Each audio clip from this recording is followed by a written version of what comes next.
Okay. How's that? Can we hear me now? It's the curse! It's the curse! This happened to Morg yesterday, and now it's happening to me. It's the mute curse. It's a curse! If it happens to one, it happens to all of us. Anyways, good to see everybody.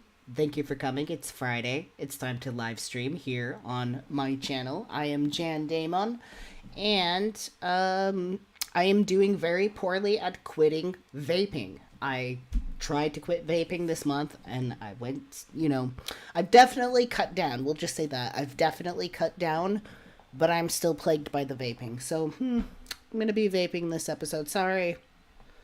Sorry. I'm going to try out Foom. There's this brand that's called Foom. It's like, it looks like a vaping device, but it's not vapor and it's not nicotine. It's just like flavored air. So I think I'm going to get that and try that.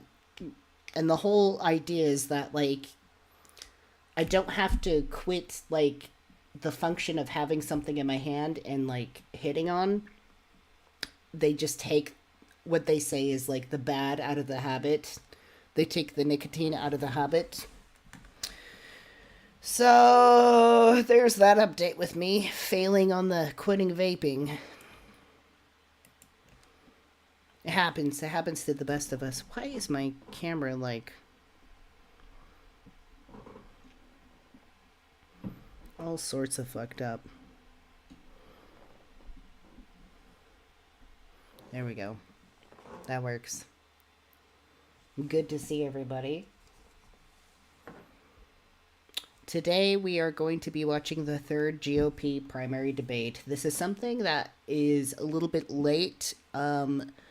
We really should have done this last Friday, honestly, because this is a week old, but I still want to keep up with it anyways, because we're going to keep up with who's running for president all the way, the nitty gritty.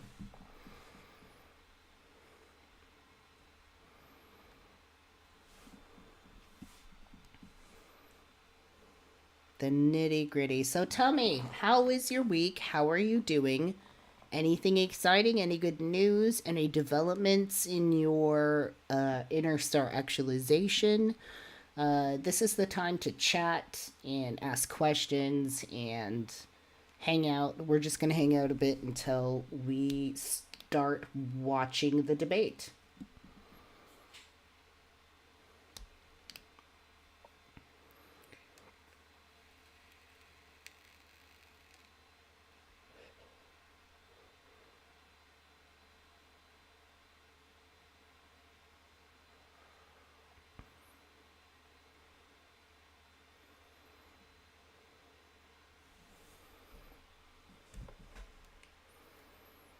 Let's see. I see Renaissance Fairy is in the chat. Lucifer is in the chat. Tyler, good to see you. Lucifer, always good to see you.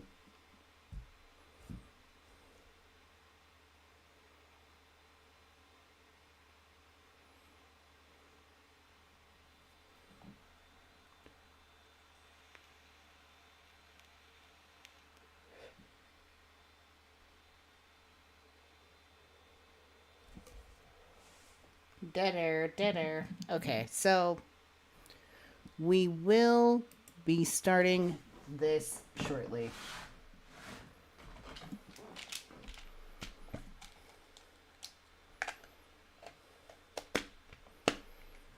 Hey Lee, good to see you. Thank you so much for coming. Drag Queen Bingo?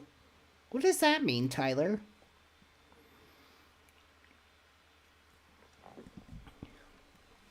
And today I'm having a little bit of cheap beer.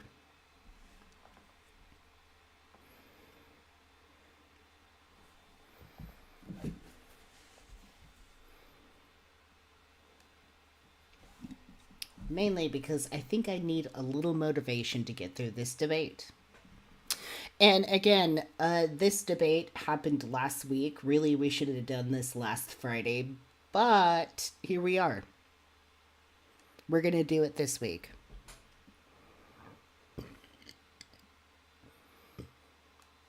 Bingo hosted by Drag Queen. I want to go to Bingo. Tyler said, so Tyler, are you actually going to a bingo event and drag queens are hosting it? Is that what you're saying? Because that would be awesome. Is it drag queen like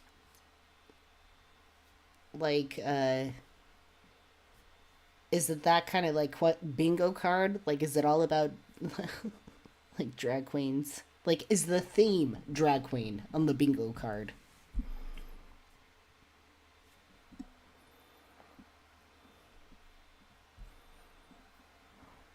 You guess as what do you mean you guess?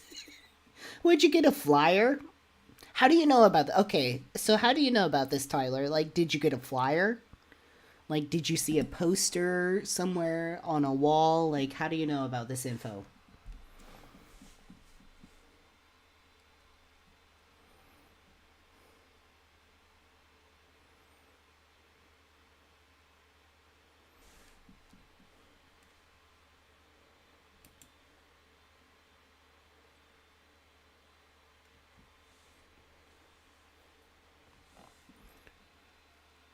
It's on Facebook at local events. Okay.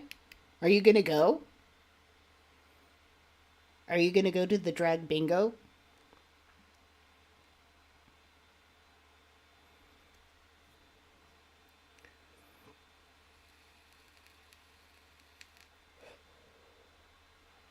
Oh, it's at one of the bars.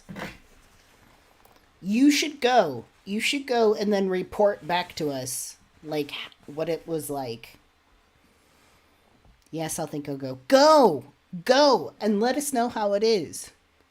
Go to the drag bingo. I want to know. We need you for the inside scoop of drag bingo.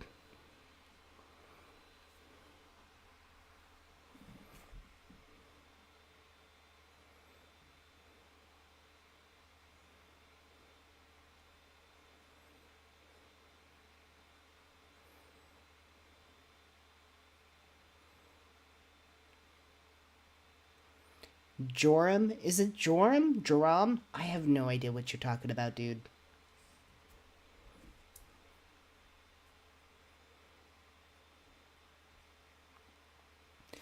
Okay, should we get started on the primary debate, or should we wait a little bit for people to get in? Because I'm down with hanging out for a bit.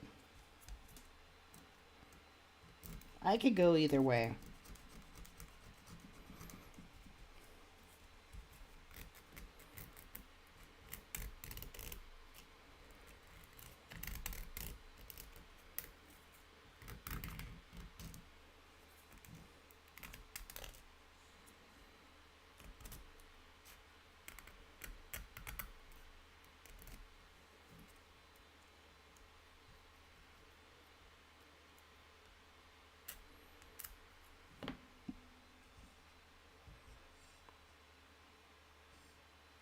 All right. It's a little bit slow, so let's just start.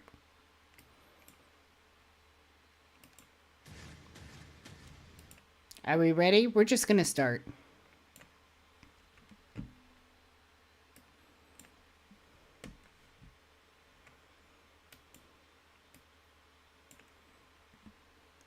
Let's go. Tonight, a critical test in the race for the White House. 5 Republicans battling to become their party's 2024 presidential nominee. So we know that Pence dropped out, Mike Pence dropped out, and then Kennedy left supposedly the Republican Party and is going independent.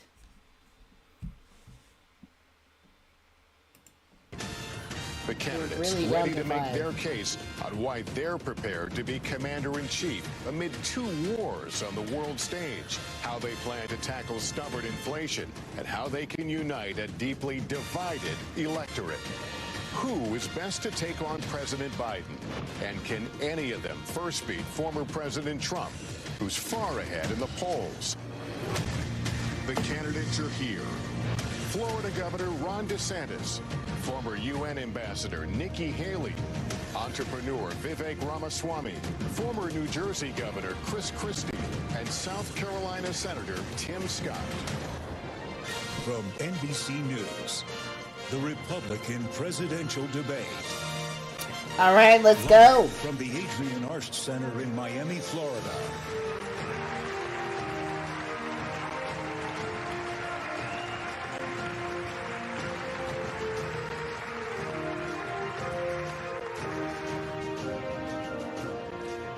And good evening, everyone. Welcome to the Republican presidential debate. I'm Lester Holt, anchor of NBC Nightly News. Good evening.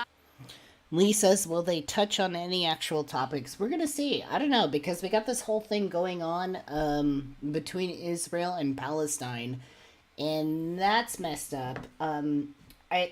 After this, I think we're going to touch base a little bit because we need to catch up with who is House Speaker at the moment, because that was a really big deal when we didn't have a House Speaker. They booted Kevin McCarthy. We got kind of a lot to catch up on, so let's just take it as it goes. I'm Kristen Welker, moderator of NBC's Meet the Press. Hello, I'm Hugh Hewitt, host of Salem Radio's The Hugh Hewitt Show. We are now just 68 days from the Iowa caucuses when Republican primary voters will begin to determine their party's nominee for president. Tonight, we'll question 5 candidates seeking that nomination on how they're best prepared to be commander-in-chief. And, of course, how best to bring down prices impacting Americans across the country. We have 2 hours for a serious debate on the issues that matter most to Republican voters. Candidates will have 1 minute and 30 seconds for answers and the opportunity for a closing statement. Follow-ups will be at the discretion of all of us at the table, the moderators. Invoking a candidate's name or policy does not necessarily mean the mentioned candidate is entitled to a response. We want to caution all the candidates not to interrupt or speak over your fellow debaters. If you talk over each other, the voters can't hear you. And given the critical issues we're facing specifically on the world stage, we want everyone to hear every word you have to say. Continued interruptions may result in loss of additional questions. And to our audience, please hold your applause so that the candidates can be heard. With that said, let's have a good debate. All right, our first question, the opening question, is one for all of you. Donald Trump is the first ex-president in more than 100 years to run for the White House again, and he remains popular among Republican. Okay, hold on. I misheard that, and I have to go back. So we're on to our first topic. Lee says, how does Chris Christie have confidence? We'll see. I think he dropped out. Didn't Chris Christie drop out? Because this debate is a week old. I think.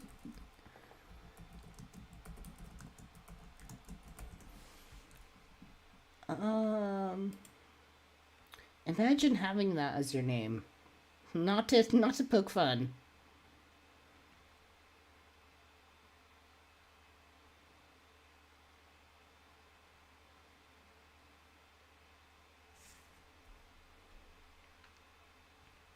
I don't think he did.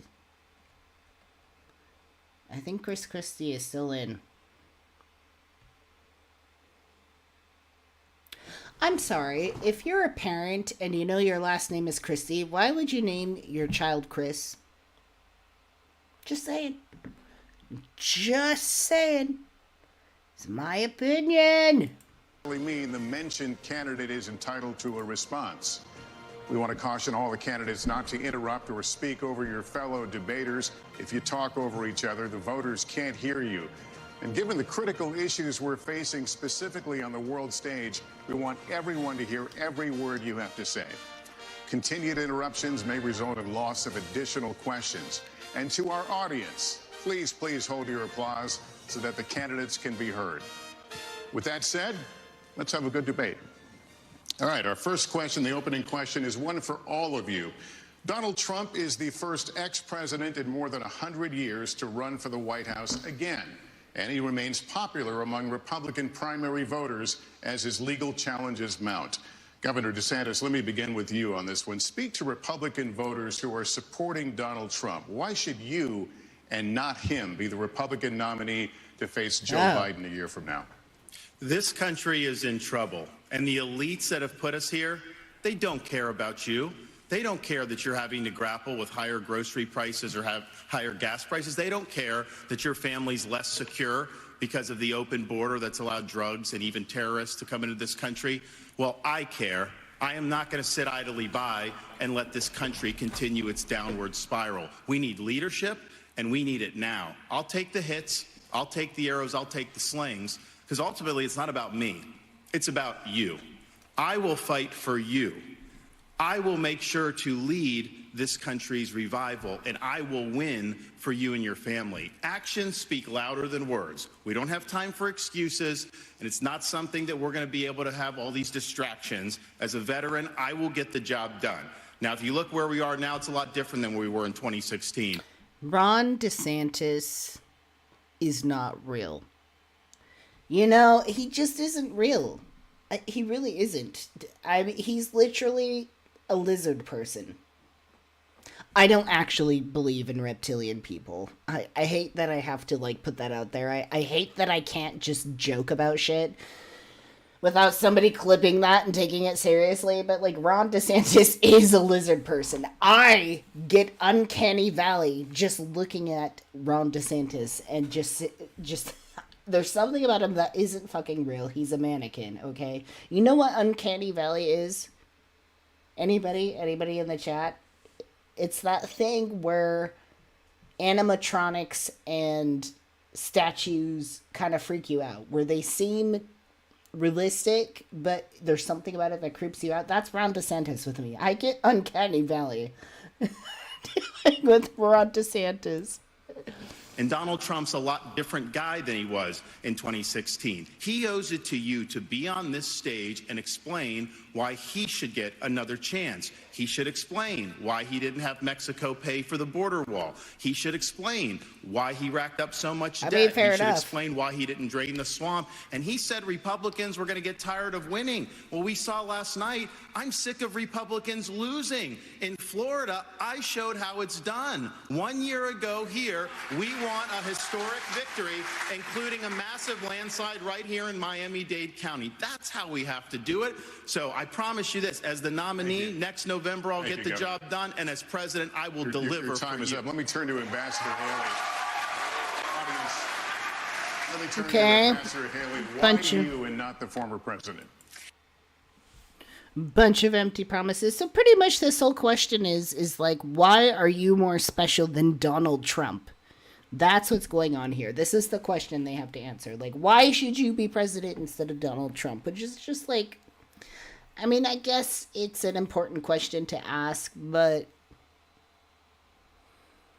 I don't know. Like, okay, like, isn't there more important things going on right now? Well, I think you look at the fact that we're almost $34 trillion in debt. 60% of Americans are living paycheck to paycheck. 50% of American families can't afford diapers. 1 in 6 American families can't pay their utility bills. You have parents who are worried about what's being said or taught to their child in the classroom. There's no transparency. We have anti-Semitism all over our college campuses, and students feel unsafe. You've got an open border where terrorists can come through, and we've got wars happening all over us, and there are dangers around us. You know, everybody wants to talk about President Trump. Well, I can talk about President Trump. I can tell you that I think he was the right president at the right time. I don't think he's the right president now. I think that he put us $8 trillion in debt, and our kids are not going to forgive us for that. I think the fact that he used to... There's only one way to really hurt Trump, and it's to talk about his money.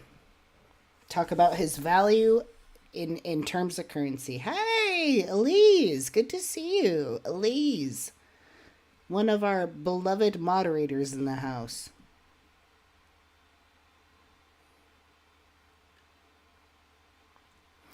Pretty much. So if you're just catching up, the question that's being asked to each candidate is like, why should you be president instead of Trump? Like, what makes you more special than Trump? Which really, it isn't hard to do, honestly. Like, we have to keep that in mind. It's really not hard to be better than Trump. Ukraine and foreign issues. Now he's getting weak in the knees and trying to be friendly again. I think that we've got to go back to the fact that we can't live in the past. We can't live in other headlines. We've got to start focusing on what's going to make America strong and proud. Oh, hey. Hey, Vibrational. Good to see you. I'm vaping again, but so don't judge me. I know you're the one follower that's like caring a lot about my vaping habit, and I'm just like totally at the point where I failed. But I am vaping a lot less. So there we go. And that's what I'm focused on doing. Let's make sure we pay down our debt. I think we need an accountant in the White House. Let's make sure that we have transparency in the classroom. As a mom, I know what that means. Let's make sure we secure our borders so that our families are safe. Let's get crime down because our families want to know that they can be safe no matter where they go. And as the wife of a combat veteran, I will tell you, a military needs to know we have our back, and we need to make sure that America is strong. Ambassador, thank you very much.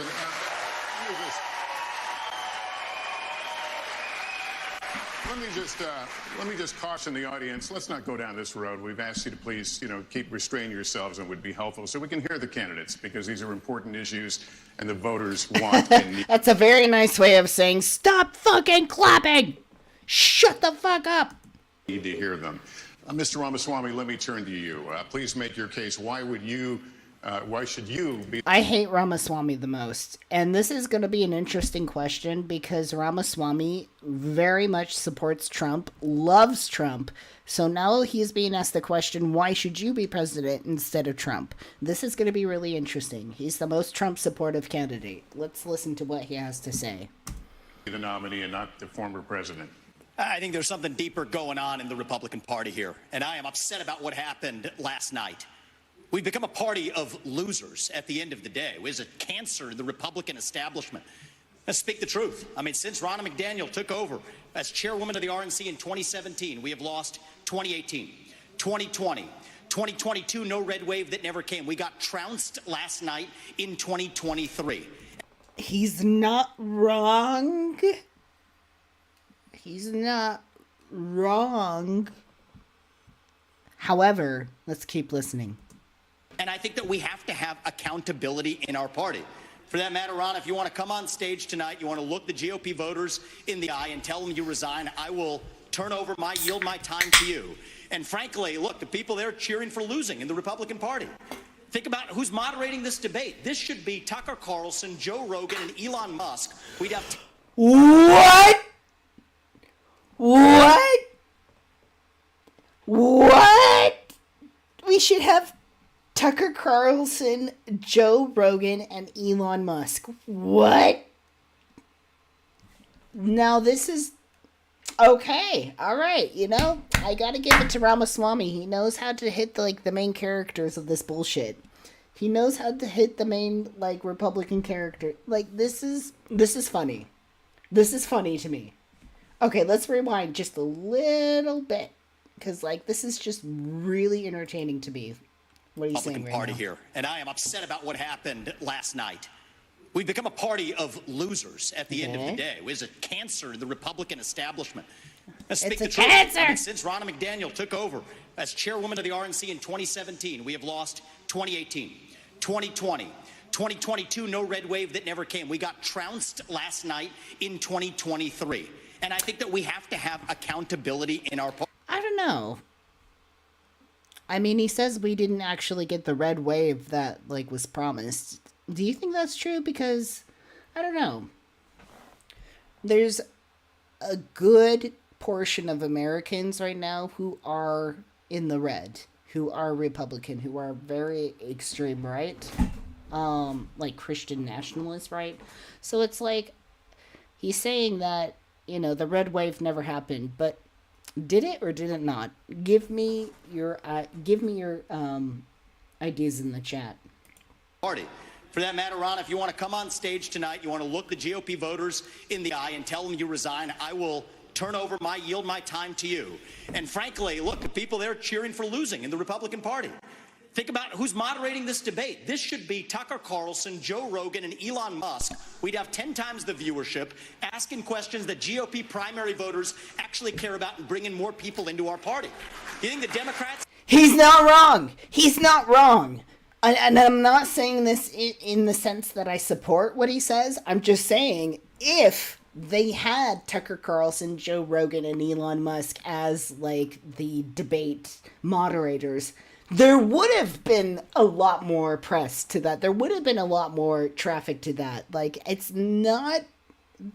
not wrong. Like, but, and honestly, okay,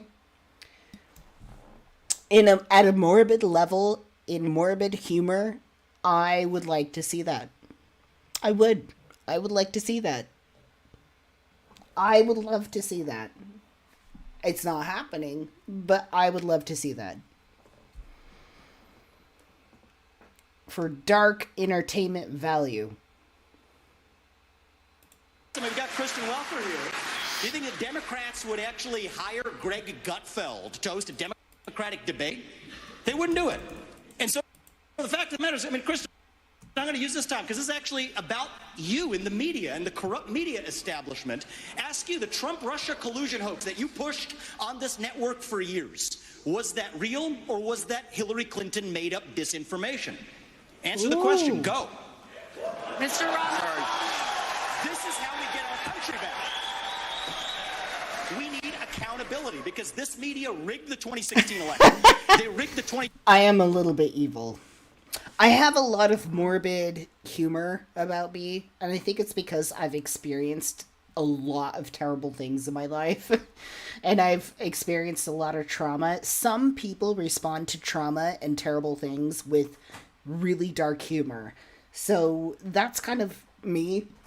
I mean, I definitely have my limits with dark humor, but, you know, it's like, technically, the world does not need Tucker Carlson, Joe Rogan, and Elon Musk as debate moderators. Like, obviously, we don't need that. I think that's a terrible idea. But, like, on the dark humor side, I'm like, I want to see that. Yes, give me it, because it's good content. It's good content.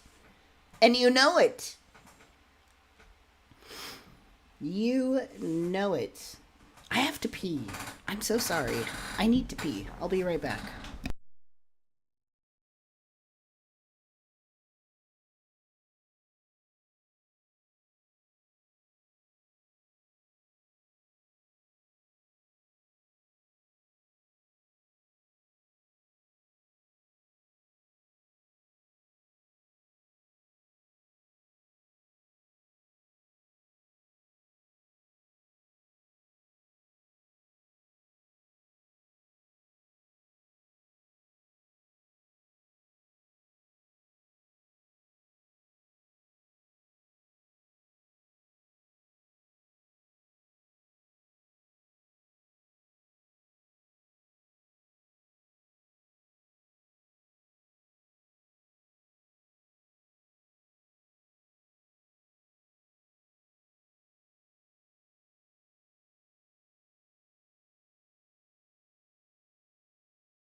Okay. Hey. Hey, Mark.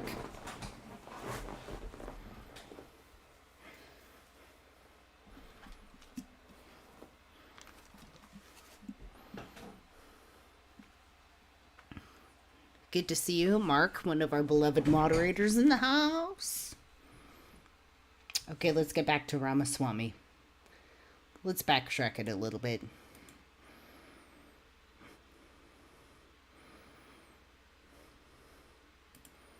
Do you think the Democrats would actually hire Greg Gutfeld to host a Democratic debate? They wouldn't do it. And so the fact of the matter is, I mean, Kristen, I'm going to use this time because this is actually a... No, Mark, you're totally right. I've had those thoughts before. So, like, the GOP isn't even conservative anymore. Radical power mongers with a full hard-on for bizarre form of relativism. Yeah, it's so weird, but it's like, I feel like a lot of the Republicans that are running right now, they're not the true conservative that they kind of like set out to be at all. So it's just like really bizarre to see these people not really live up to the expectations of their people, but yet still be radically supported.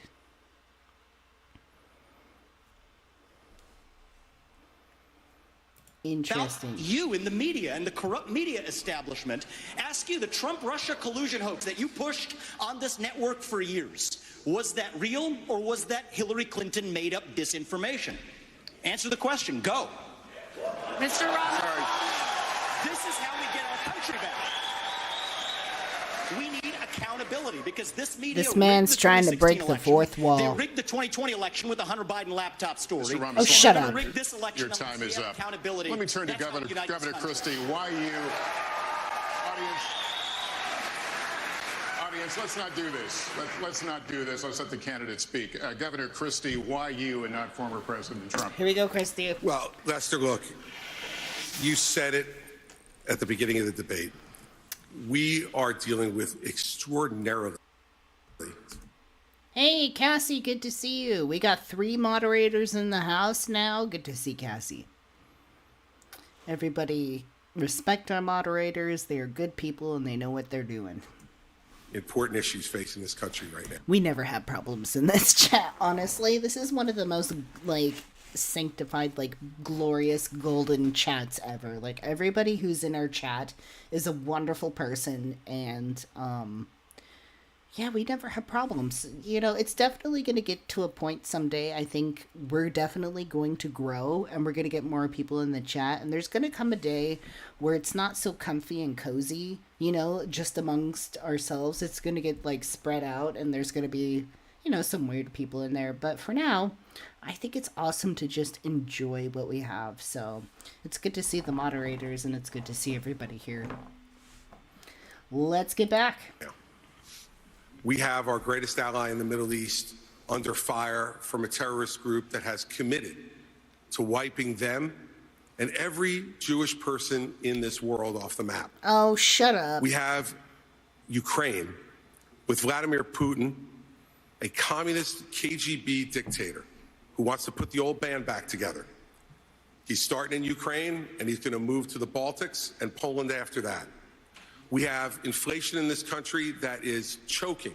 That's true. Choking every American family that wants to try to rise up and give their children a better life. And tonight, we need to decide which president is going to be the one to tackle the big issues, who's going to make this country look once again, not just inward, but look outward at the world. I mean, And say America is the country, the indispensable nation that makes this a safer world. And in a safer world, American innovation, American hard work has always been the thing that has driven our country to greater things. I'm going to be the president who will do those big things. We're not going to be small, and I'll say this about Donald Trump. Anybody who's going to be spending the next year and a half of their life focusing on keeping themselves out of jail and courtrooms to lead this party or this country, it needs to be said plainly. Governor, thank you. Let me turn to Senator Scott. Senator Scott, you've said former President Trump can't win. Make your case to Republican voters. Well, certainly. What I would say without any question is that the truth of my life destroys the lies of the radical left. We need a president and a candidate who will actually... You know, Tim Scott to me just seems like kind of more reserved than everybody else, which I don't think that will do good for him in the long run. I appreciate the reservedness, but it's like in the delivery of what he says, I mean. The reservedness in the delivery of what he says. I don't think he's going to last long charisma-wise. I think people are going to... Did he drop out? Somebody dropped out, I swear. Was it Tim Scott that dropped out?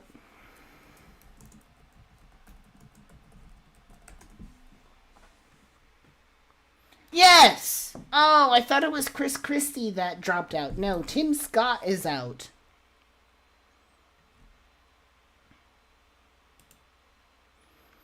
Scott in particular has had trouble gaining traction in the polls. I think he's too reserved. He did not deliver enough charisma. Despite millions spent on his behalf by high-profile donors in his efforts to run a positive campaign, he was often overshadowed by other candidates. I'm telling you, because he's a little too reserved. He does not have the charisma and the spice, that makes people, want to. Tim Scott and didn't Pence. Tim Scott and Mike Pence is out, and then Kennedy went from Republican to Independent.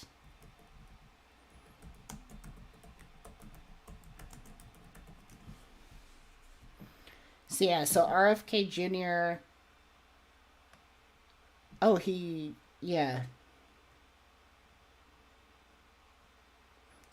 He didn't drop out per se, but just that he's running independent. So he's not running on behalf of the Republican Party anymore. Dude, this guy is fucking weird. I'll tell you what, this guy is fucking weird.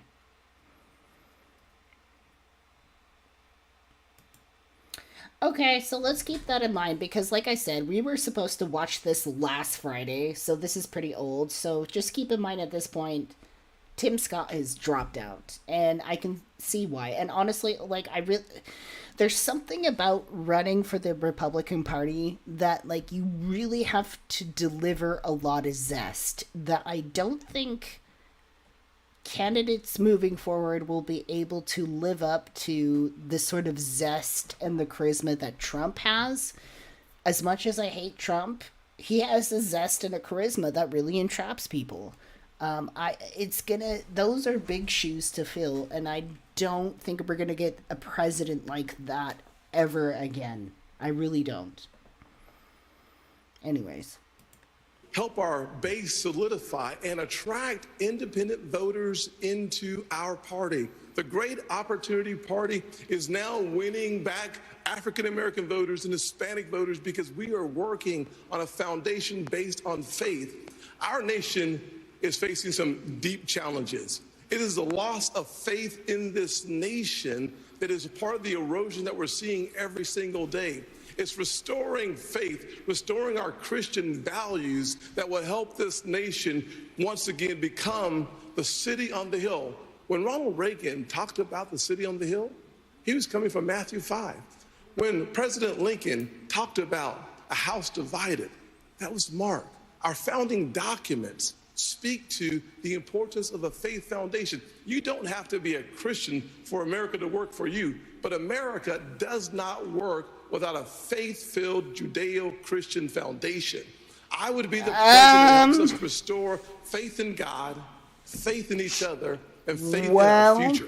Without that focus, that's what they want. None of the issues, the policies matter. We have to get back to being a nation that is, in fact, the city on the hill, that believes in each other enough for us to fight Scott, for that future. Senator Scott, thank you. We're going to turn now to the challenge. Hyperborean. The next commander-in-chief. Hyperborean is stick your Christian values where the sun don't shine. Stick your Christian values where Jesus don't shine. Right up your keister. If you'll all be fielding questions first from me and the Republican Jewish Coalition, and then from Kristen and Hugh. So as we continue forward, the Israel-Hamas war is barely a month old. Tonight, Israeli troops are fighting inside Gaza City with over 200 hostages who remain captive there, and civilian casualties mount inside Gaza. As President of the United States, what would you be urging Israeli Prime Minister Benjamin Netanyahu to do at this moment? Governor DeSantis. I would be telling Bibi, finish the job once and for all with these butchers, Hamas. They're terrorists. Uncanny Valley with this man. I'm telling you, he's not you know that really viral video of that lady freaking out on the airplane, claiming that the person she was sitting next to or near was not a real person, and it was this whole thing to add to the conspiracy theory of lizard people But there was like the infamous line where she's like, "That motherfucker is not real." What have? Where is that? Ugh.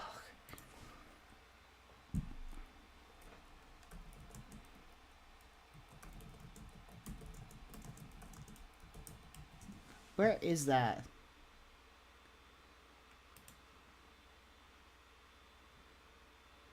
So, here's the story.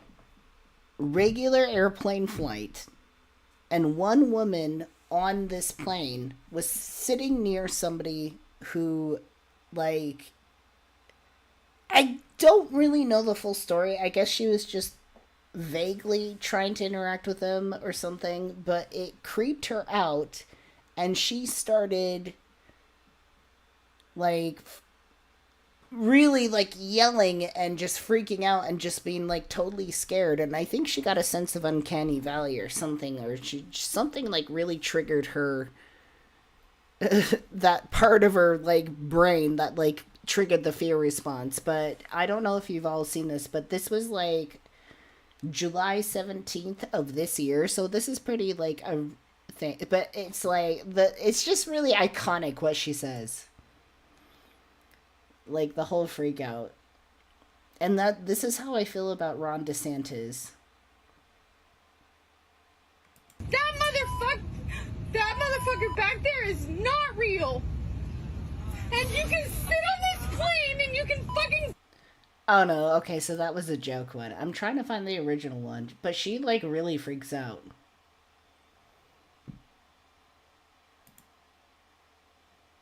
Hello, computer. Can you work? Thank you.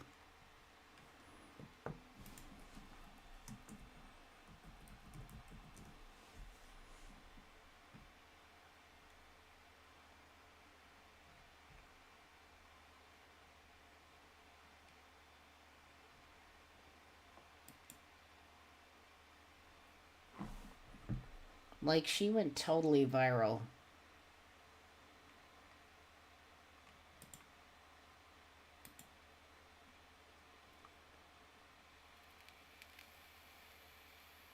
But I am telling you right now, that motherfucker back there is not real.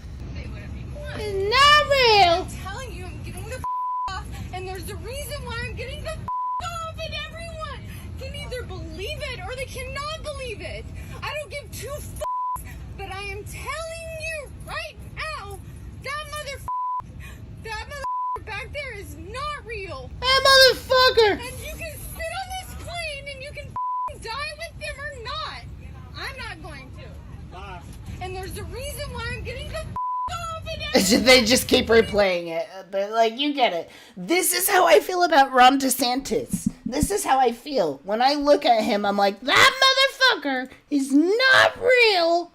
Like, I get uncanny valley. Like, he is just not a fucking real person, I swear to God. He is a fucking suit full of rats.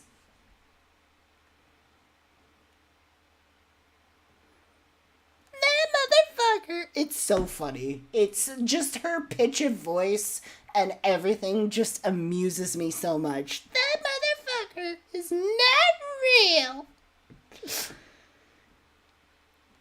She, you know what? It's like...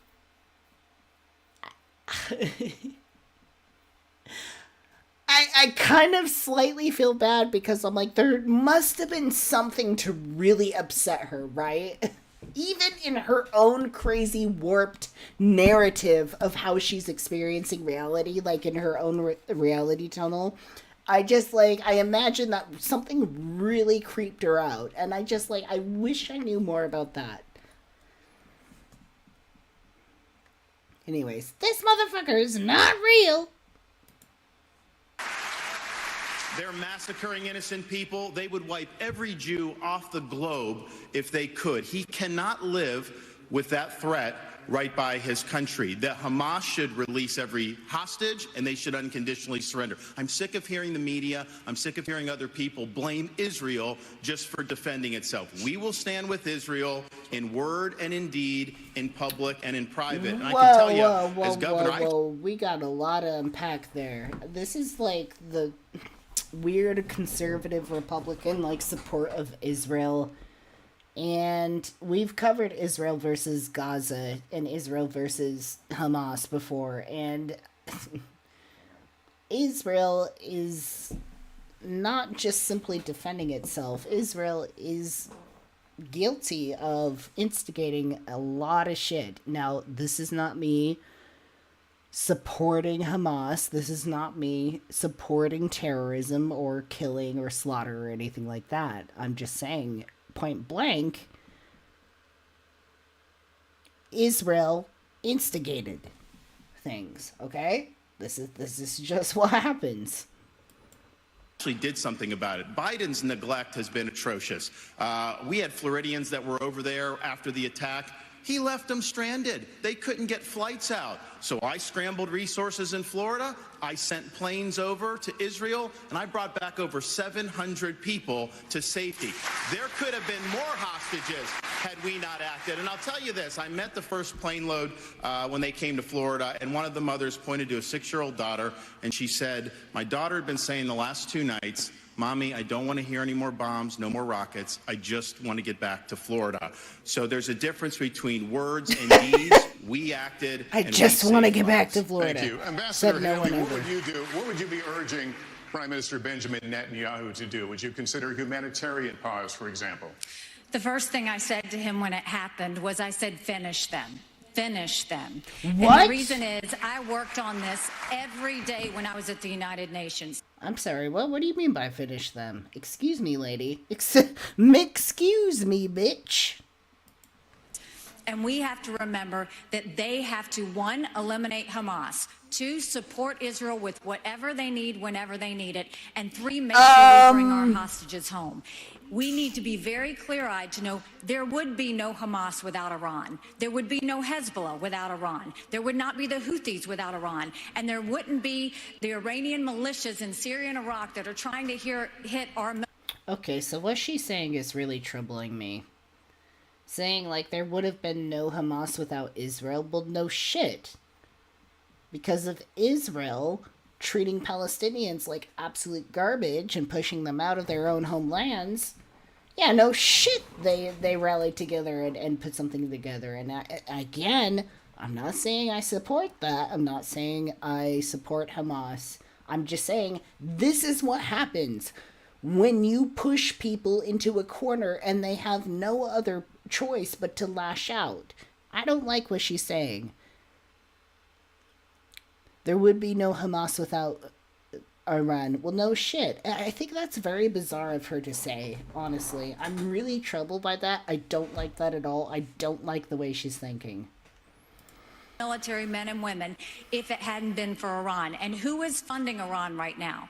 China is buying oil from Iran. China. Russia is getting drones and missiles from Iran. And there is an unholy alliance. We need to be clear-eyed. The last thing we need to do is to tell Israel what to do. The only thing we should be doing is supporting them and eliminating Hamas. Did she say without Iran? I think I'm getting my shit mixed up. Okay, disregard what I just said. Israel, Iran are 2 different things.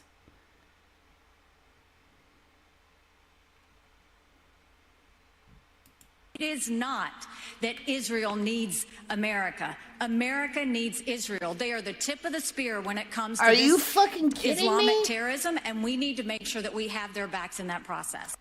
America needs Israel, and because they're afraid of Islam. Okay, so this is like totally feeding into Islamophobia.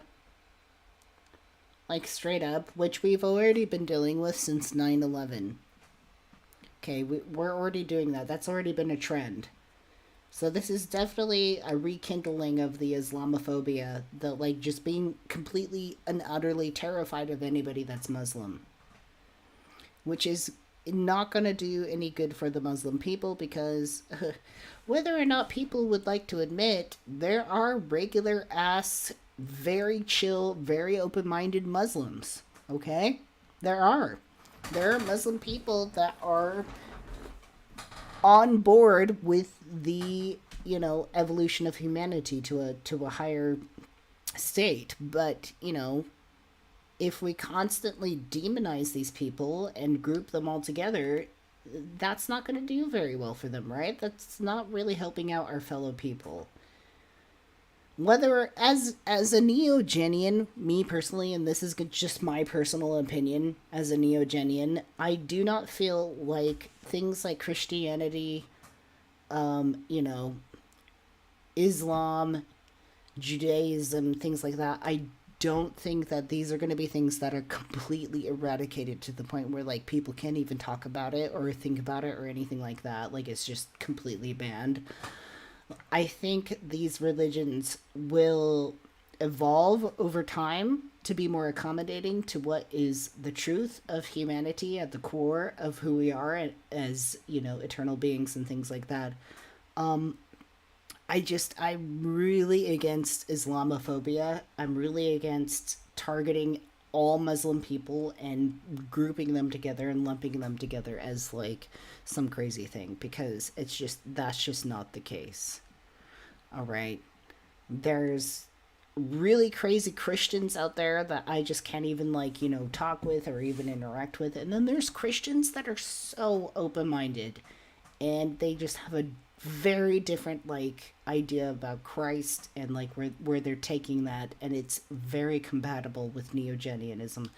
So it's there's never going to be a complete eradication of these religions. There's just going to be a heavy uplifting and lifting them up and sort of elevating these concepts and making them compatible with something that helps humanity. Anyways. All right. Thank you. Mr. Ramaswamy. Mr. Ramaswamy, any daylight between you and the candidates we just heard in this issue on what you would tell the Prime Minister? Not in terms of what I would tell the Prime Minister, no. In fact, I would go one step further. The founding vision of Israel was based on the idea that they don't want to depend on anybody else's sympathy or direction in defending themselves. So what I would tell Bibi is that Israel has the right and the responsibility to defend itself. I would tell him to smoke those terrorists on his southern border, and then I'll tell him as President of the United States, I'll be smoking the terrorists on our southern border. That's his responsibility. This is our responsibility. That's how we move forward. But I want to be careful to avoid making the mistakes from the neocon establishment of the past. Corrupt politicians in both parties spent trillions, killed millions, made billions for themselves in places like Iraq and Afghanistan, fighting wars that sent thousands of our sons and daughters, people my age, to die in wars that did not advance anyone's interests, adding $7 trillion to our national debt. And Joe Biden sold off our foreign policy. Joe Biden's son, Hunter Biden, got a $5 million bribe from Ukraine. That's why we're sending $200 billion back to that same country. The fact of the matter is the Republican Party is not that much better. You have the likes of Nikki Haley, who stepped down from her time at the UN. Bankrupt or in debt was her family. Then she becomes a military contractor. She joins the board of Boeing and otherwise, and is now a multi-millionaire. So I think that that's wrong when Republicans do it or Democrats do it. Spicy. That's the choice we face. Do you want a leader from a different generation who's going to put this country first, or do you want Dick Cheney in 3-inch heels? All right, Mr. In which case, we've got two of them on stage Mr. tonight. Ramaswamy, thank you. Senator, same question to you about, you're the president, you're on the phone in the Oval Office with the Prime Minister, you tell him what?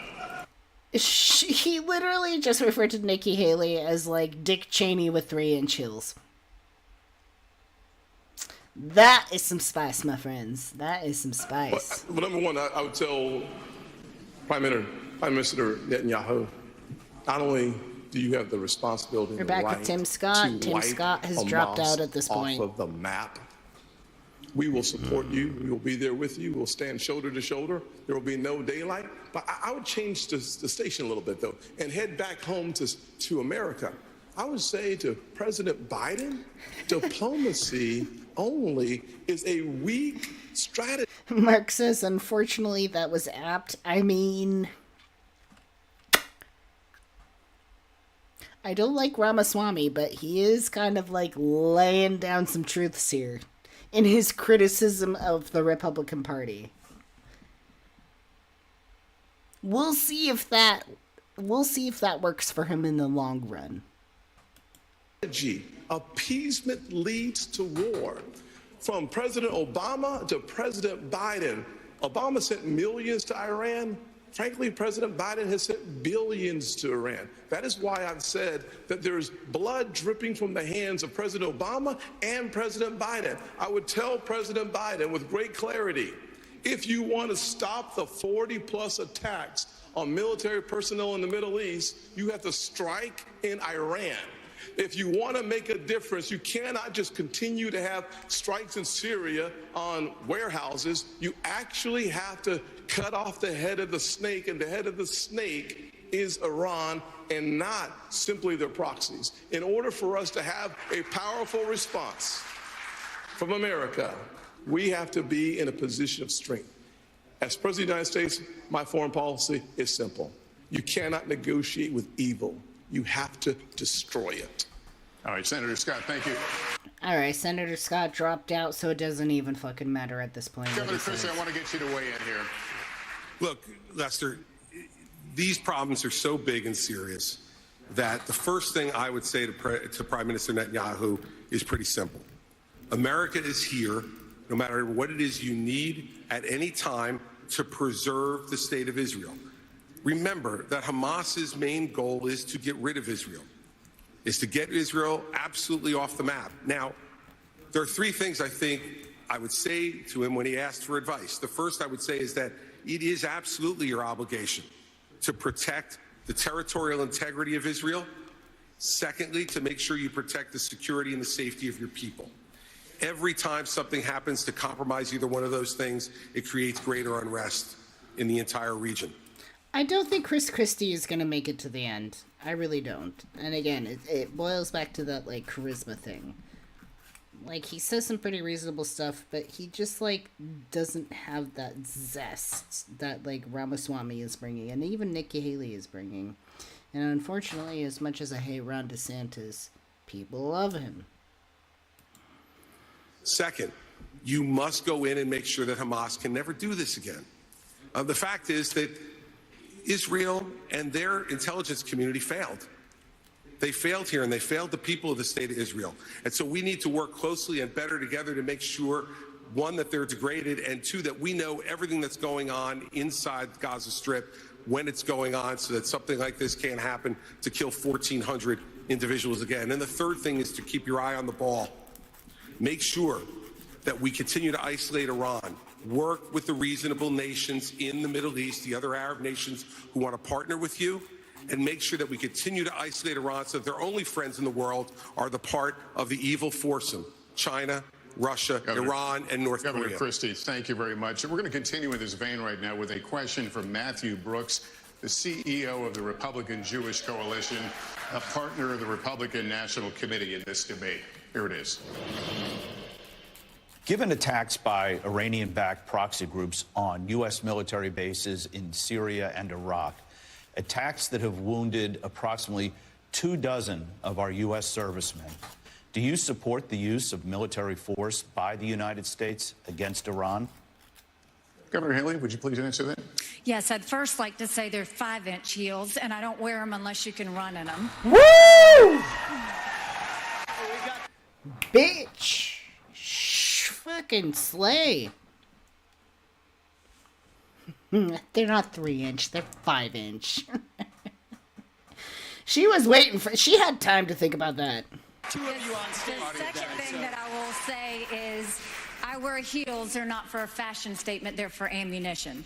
What we need to be doing for Iraq and Syria is, first of all, the idea that our men and women could be targeted and that we've allowed almost 100 hits to happen under Biden's watch is unthinkable. We need to understand this is Iran giving the green light, telling them what to do, and we shouldn't be doing the tit for tat like what Joe Biden has done. We need to go and take out their infrastructure that they are using to make those strikes with so they can never do it again. Iran responds to strength. You punch them one and you punch them hard and they will back off. But what we don't need is Biden falling all over himself to get back in the Iran deal. Him giving $6 billion to get 5 hostages home. Him telling Netanyahu now that he needs a pause or a ceasefire. We don't need him going and sitting there tiptoeing around Iran because he thinks they're going to do something. You don't respond to an enemy and a terrorist with fear. You respond with strength. When you do that, that's when the world pays attention, and that's when Iran stops. Thank you, Governor DeSantis. If I can continue with you. Just today, the U.S. launched another one of its limited airstrikes against targets in Syria, this time Iranian-linked facility. How far would you go militarily to hold Iran accountable? Well, first, Matt, thanks for your question, and I appreciate what you've done over the last month. I know it's been very difficult for the community, and appreciate you guys rallying together in difficult times. I actually served in Iraq back in the day, and we had al-Qaeda in Iraq. You had Shia militias that were funded by Iran that were killing hundreds and hundreds of U.S. troops. And as Commander-in-Chief, I am not going to put our troops in harm's way unless you're willing to defend them with everything you have. Biden has them out there. They're sitting ducks. He's doing glancing blows. That's just inviting more attacks from the Iranians.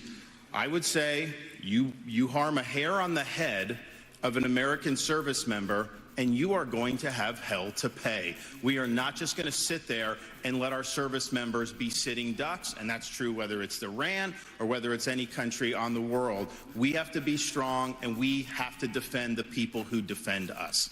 All right, thank you, Governor. Now our second and final question from Matthew Brooks of the Republican Jewish Coalition. Please watch. Jewish students across the country are threatened and under attack. What do you say to Jewish students on college campuses who feel unsafe given the dramatic rise in anti-Semitism? And what do you say to university presidents and college presidents who have not met the moral... I just don't understand why we have to combat anti-Semitism with completely devouring and dehumanizing and demonizing the Palestinian people. Like, is there no nuance to understanding the conflict that's happening there? Is there no nuance at all? Do people just not, like, think about it for a minute of what's happening? Or are they really... Is it really just so black and white where they're like, oh, Israel, yes, support Israel, the end?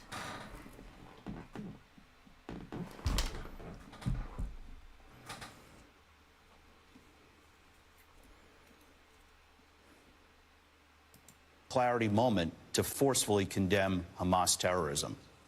Mr. Ramaswamy, would you like to take that one? Absolutely. I think the scourge of anti-Semitism across this country, including at places like my alma maters and places like Brooklyn Bridge in New York, it's sad to see, but here's what history teaches us. Anti-Semitism is a symptom of a deeper cancer in a country and a society that is lost, and we are lost. Several years ago, when I wrote my first book, Woke Inc., I was talking about they were chanting death to America, death to white people, death to Christians. Nobody was waking up back then. Now it's even bad. Now they're saying death to Israel and worse. So it is wrong, but we have to get to the root cause here. Now, I think it's really important that we do this through leadership, not censorship. Leadership means fill that void with purpose and meaning. Dilute this wokeism and anti-Semitism to irrelevance. These kids, they have no idea what the heck they're even talking about when they're siding with Hamas over Israel. They are fools. But I also want to caution here, if we go the direction of Ron DeSantis or Nikki Haley, with whom I respectfully disagree on this issue, pro-censorship. I'm not down for siding with Hamas as an organization. I'm not siding with them. I just understand why they exist, if that makes sense. Do you get that? It's like, I don't condone their choice of actions of murdering and slaughtering and doing the radical thing, but I understand how they formulated, like why they came together, like why they're doing what they're doing. There's only so much you can do to a group of people before a concentrated portion of them are going to fight back in the most radical way possible. Okay, because they feel backed into a corner.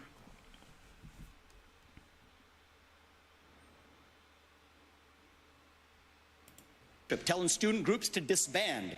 Mark my words. Soon they will say if you question a vaccine and its side effects, you're a bioterrorist. Soon they will say that if you show up at a school board meeting, you're a domestic terrorist. Soon if they say that J6 prisoners should be released, you're an insurrectionist terrorist. So that's where this road ends. We don't quash this with censorship because that creates a worse underbelly. We quell it through leadership by calling it out, These university administrators have lost their way, and we need leadership at the top in the United States of America that restores our founding values and that has no place for this kind of anti-Semitic hate. That's where I stand while respecting our Constitution. Your time is out. Senator Scott, let me get you to weigh in on what you just heard.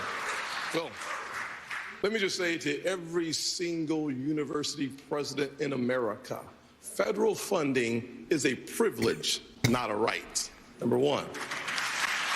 Number two, to every student who've come to our country on a visa to a college campus, your visa is a privilege, not a right. Number three, any campus that allows for anti-Semitism and hate, to allow students to encourage terrorism, mass murder, and genocide, you should lose your federal funding today, period. To all the students on visa. I love how there's this much protection against Jewish students, which is great, don't get me wrong. It's important to care about the safety of Jewish, students and things like that, but it's like, it sucks to see them so passionate about this, but not passionate about protecting trans and gay students. Like, I wish we had that same vigor and that same passion towards that, of protecting students of all minority situations, whether they're trans, Jewish, this, that, and other, like... who are encouraging Jewish genocide, I would deport you from those campuses. We have to stand strong with our Jewish Americans. At the end of the day, we should not have our Jewish students in a library being told to hide. On our streets in New York, a Jewish citizen has the right to walk on the streets of America with no fear. They have the right to go to college campuses, go to class, and not fear. We will restore that. I started working on anti-Semitism on college campuses in 2017, because even then there was a rise of anti-Semitism on college campuses. We must force the people off those campuses and Senator frankly, Scott, thank you. Let me turn to the Governor DeSantis here. What do you think about what he just said? I was the first presidential candidate to say, if you are here on a student visa as a foreign national, you're making common cause with Hamas, I'm canceling your visa and I'm sending you home. No questions asked. Whoa. Second, I have friends here in Florida who their kids do not feel safe even going to university campus at all outside of the state of Florida. You have Jewish students fleeing for their lives at Cooper Union. Joe Biden should have the Department of Justice on these college campuses and holding the universities accountable for civil rights violations. When you should not have money going to these places. I already acted in Florida. We had a group, Students for Justice of Palestine. They said they are common cause with Hamas. They said, we're not... That motherfucker is not real. Just in solidarity, this is what we are. We deactivated them. We're not going to use state tax dollars to fund jihad. No way. And what is Biden doing? Not only is he not helping the Jewish students who are being persecuted, he is launching an initiative to combat so-called Islamophobia. No, it's the anti-Semitism that's spiraling out of control. Right. That is what we have to confront. And as president, I can tell you this, we are not going to stand for this on college campuses any longer. All right, Governor, thank you. Let me turn to Governor. So the anti-Semitism is more important than the Islamophobia. Why would you be in a situation where you would even have to explain how anti-Semitism is more than Islamophobia? Like, is that even a conversation we should be having?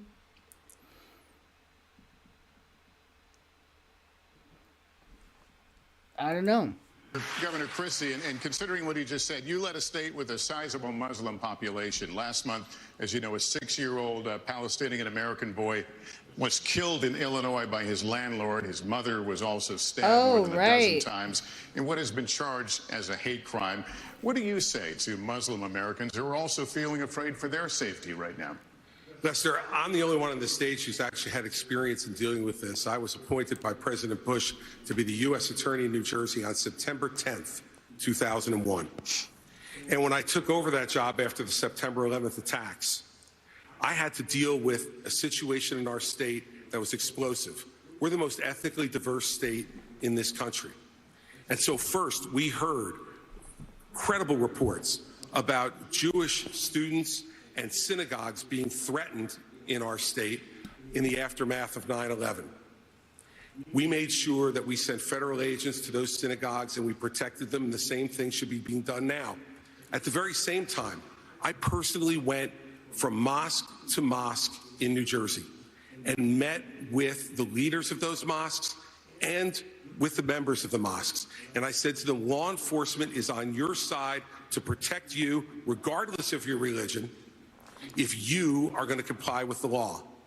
And we developed fabulous relationships with Muslim Americans all across the state of New Jersey, and we stopped any hate crimes that were going on either against Jewish Americans in New Jersey or Muslim Americans in New Jersey.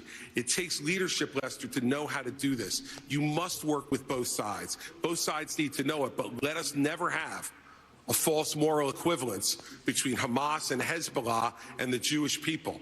The Jewish people stand for right and justice, and Hamas and Hezbollah stand for death. Senator Christie, thank you. Ambassador Haley, what do you say to Americans who are simply afraid right now in this current environment that we're talking about?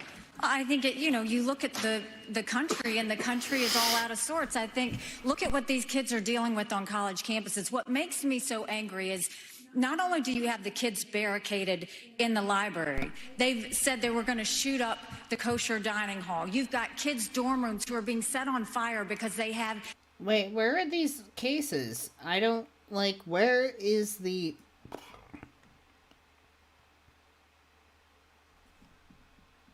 Where do I find this information? Something related to Israel on their doors.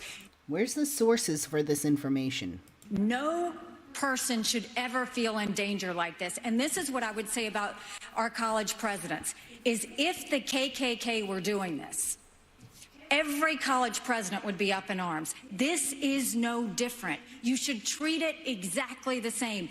Anti-Semitism is just as awful as racism, and we've got to make sure they're protected. And for everybody that's protesting on these college campuses in favor of Hamas, let me remind you something. Hamas said death to Israel and death to America. They hate and would kill you too. And the idea that they're talking about genocide for the Jewish people, that's not the values of America. That's not us. We're better than that. We don't need to celebrate terrorists. We don't need to... The message that Hamas says death to Americans is really going to send a message, right? But I don't think there's much explanation about how much America has financially supported Israel taking over Palestinian land.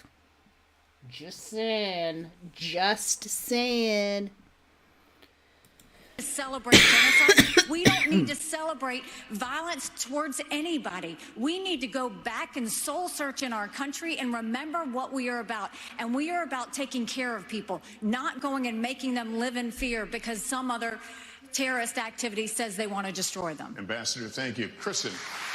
Lester, thank you. This is another question for the entire field, so you will all get a chance to respond. But Senator Scott, I'd like to start with you. The United States has given Ukraine financial and military support since the war began more than 600 days ago. President Zelensky told me on Sunday, if Russia isn't stopped now, quote, the price will be higher for the United States, and Americans would be forced to, quote, send your sons and daughters to defend NATO countries. Senator Scott, where do you stand on more funding for Ukraine? I certainly have been very supportive of Ukraine. I believe that ultimately we should make sure that the President of the United States states what is America's national vital interest in Ukraine. It is actually in degrading the Russian military. We've been very effective using our resources and our weaponry and the incredibly high price of Ukrainian blood to achieve that objective. Every day we get closer to the degradation of the Russian military, and that's good news. But the American people are frustrated that they do not have a president who reminds us and tells us, where's the accountability? Where are those dollars? How are those dollars being spent? We need those answers for us to continue to see the support for Ukraine. And at the same time, I would say that a package that's been offered by the president for Ukraine and Israel, that's the wrong approach. We need to focus specifically on providing Israel with the $14 billion that they need so that we show the world that we are 100% undeniably standing shoulder to shoulder with Israel. And then as we turn away from that direct support for Israel. What about the Palestinian people? Why is there no mention of the Palestinian people? Why is it always just against Hamas? Like, what about the Palestinian people that are fucking living in absolute rubble? You know, they tell they tell people in Gaza to go to places that are quote unquote safe. Sorry. They evacuate people in Gaza to areas that are quote unquote safe, and these places are absolute shit. They don't have any electricity, the buildings are in rubble, and they're just living in squalor. There's no mention about this. None. We should go to our southern border and close our southern border with the resources necessary. I believe that we have sleeper terrorist cells in America. Thousands of people have come from Yemen, Iran, Syria, and Iraq. If we are going to deal with the national security emergency at our border, we have to do it now. Senator Scott, thank you. But just to be very clear, if you were president, if you were in the Oval Office today, would you sign off on more military funding for Ukraine, or would you discontinue it? Bottom line is we have to first have the level of accountability that allows the American people to understand where the resources have gone. Number one. Number two, after we have that responsibility taken care of and accountability, then we have an opportunity to look at the overall strategy that helps us degrade the Russian military while we use our resources and, frankly, keeping our NATO partners safe from the Russian military is absolutely essential. As you understand, Article 5 would require to support and to defend NATO, our troops on the ground. The fastest way for us to eliminate that possibility is for us to destroy, to the extent possible, the Russian military. By doing so, we actually achieve the objective of keeping our military home. And that's good news. Thank you, Senator Scott. Mr. Ramaswamy, are you persuaded by President Zelensky's urgent new plea? Where do you stand on more funding? I'm absolutely unpersuaded.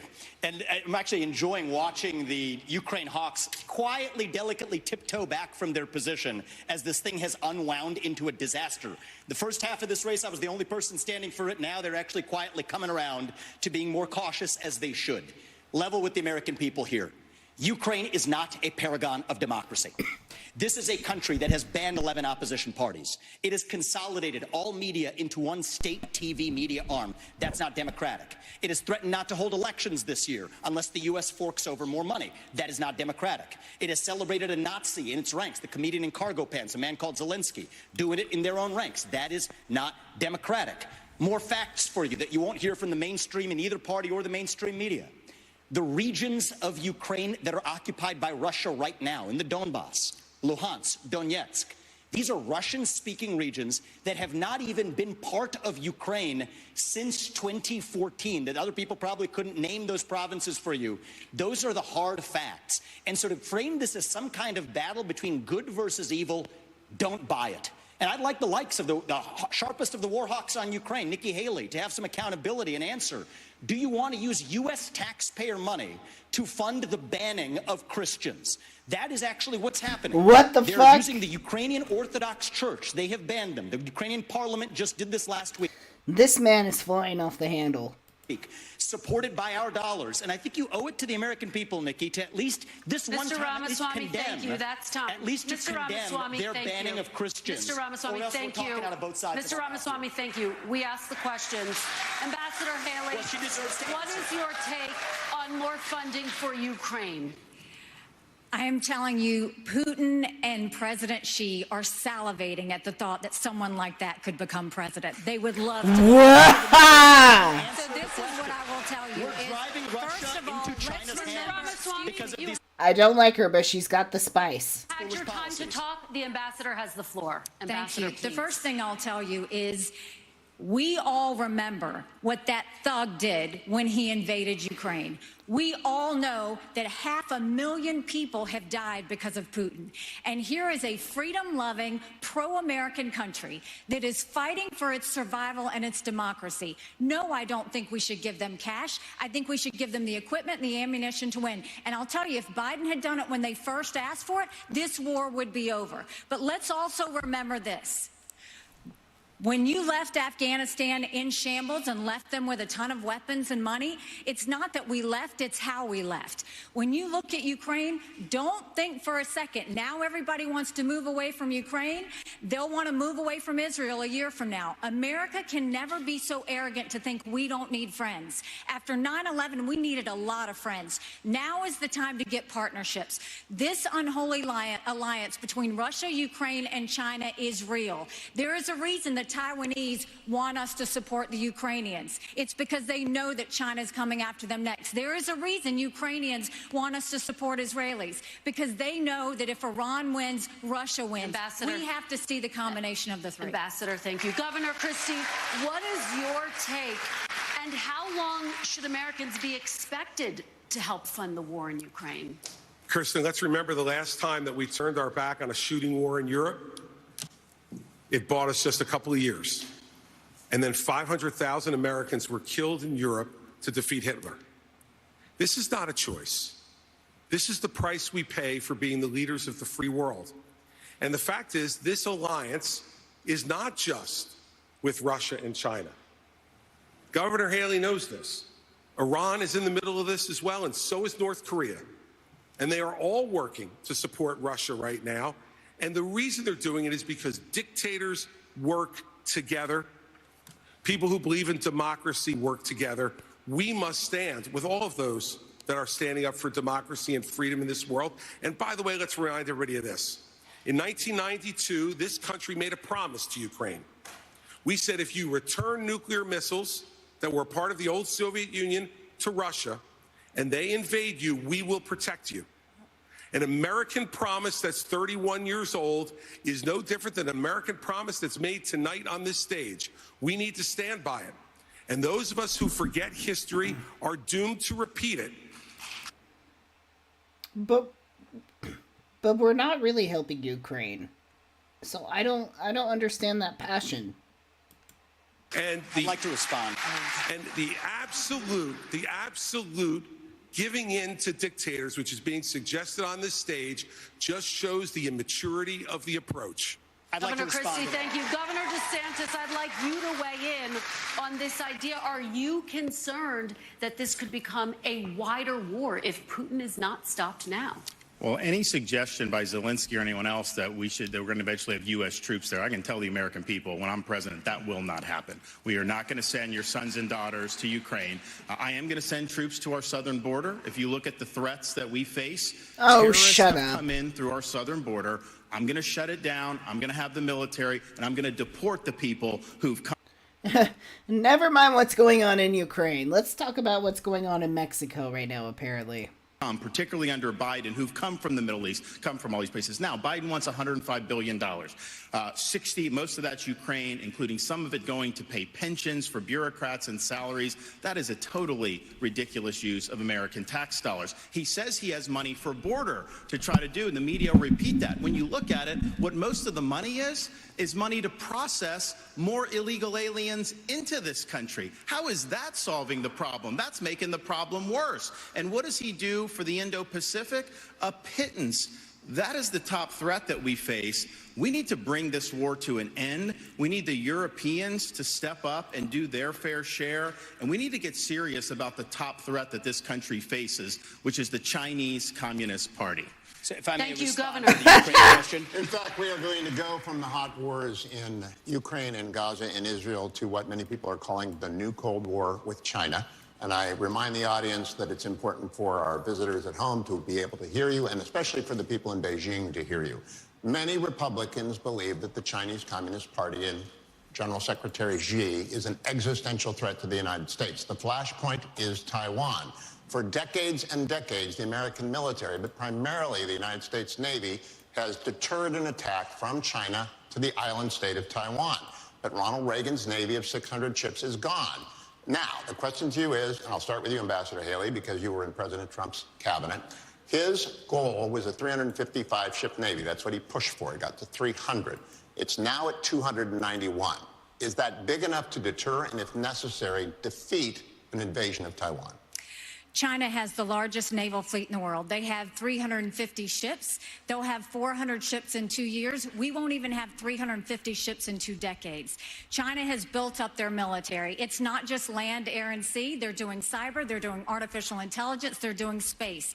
America needs to modernize our military. We need to do everything we can. The first thing is you go and you make sure you have the backs of Ukraine. That's why the Taiwanese want us to support Ukraine, because they know that sends the biggest message to China. The second thing is we go to China and we start being tough on them. No more sales of our American soil to China, and let's take back what they've already stolen. Then you go and to the universities. No more having millions of dollars go to our universities. Then we will go and end all formal trade relations with China until they stop murdering Americans from fentanyl, something Ron has yet to say that. Oh, wow. And then we modernize.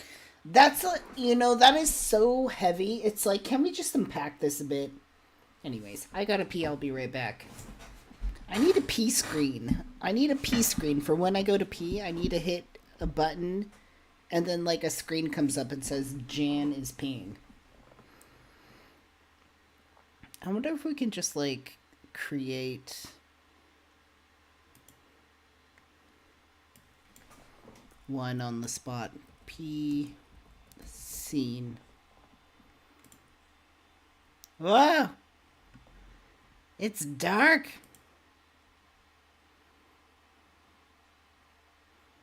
It's dark. It's black.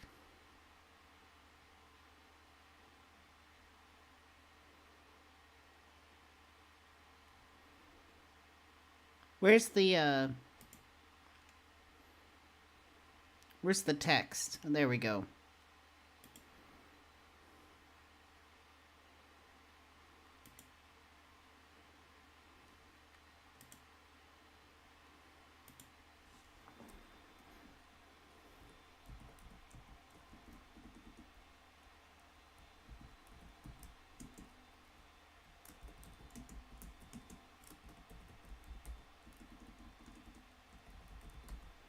There we go.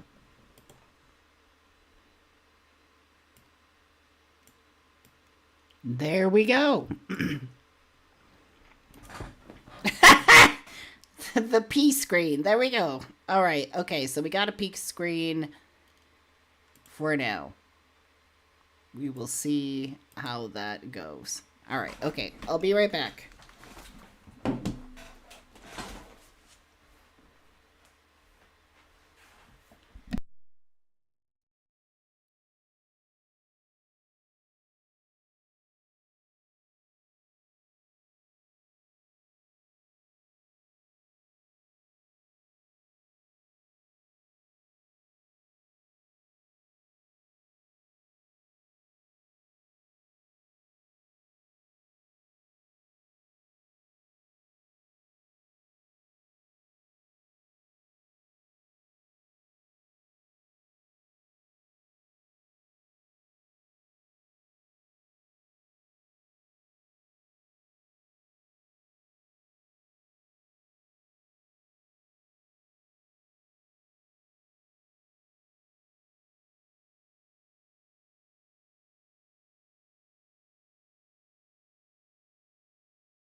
Okay.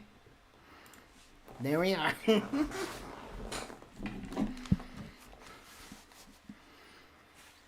Okay, hold on.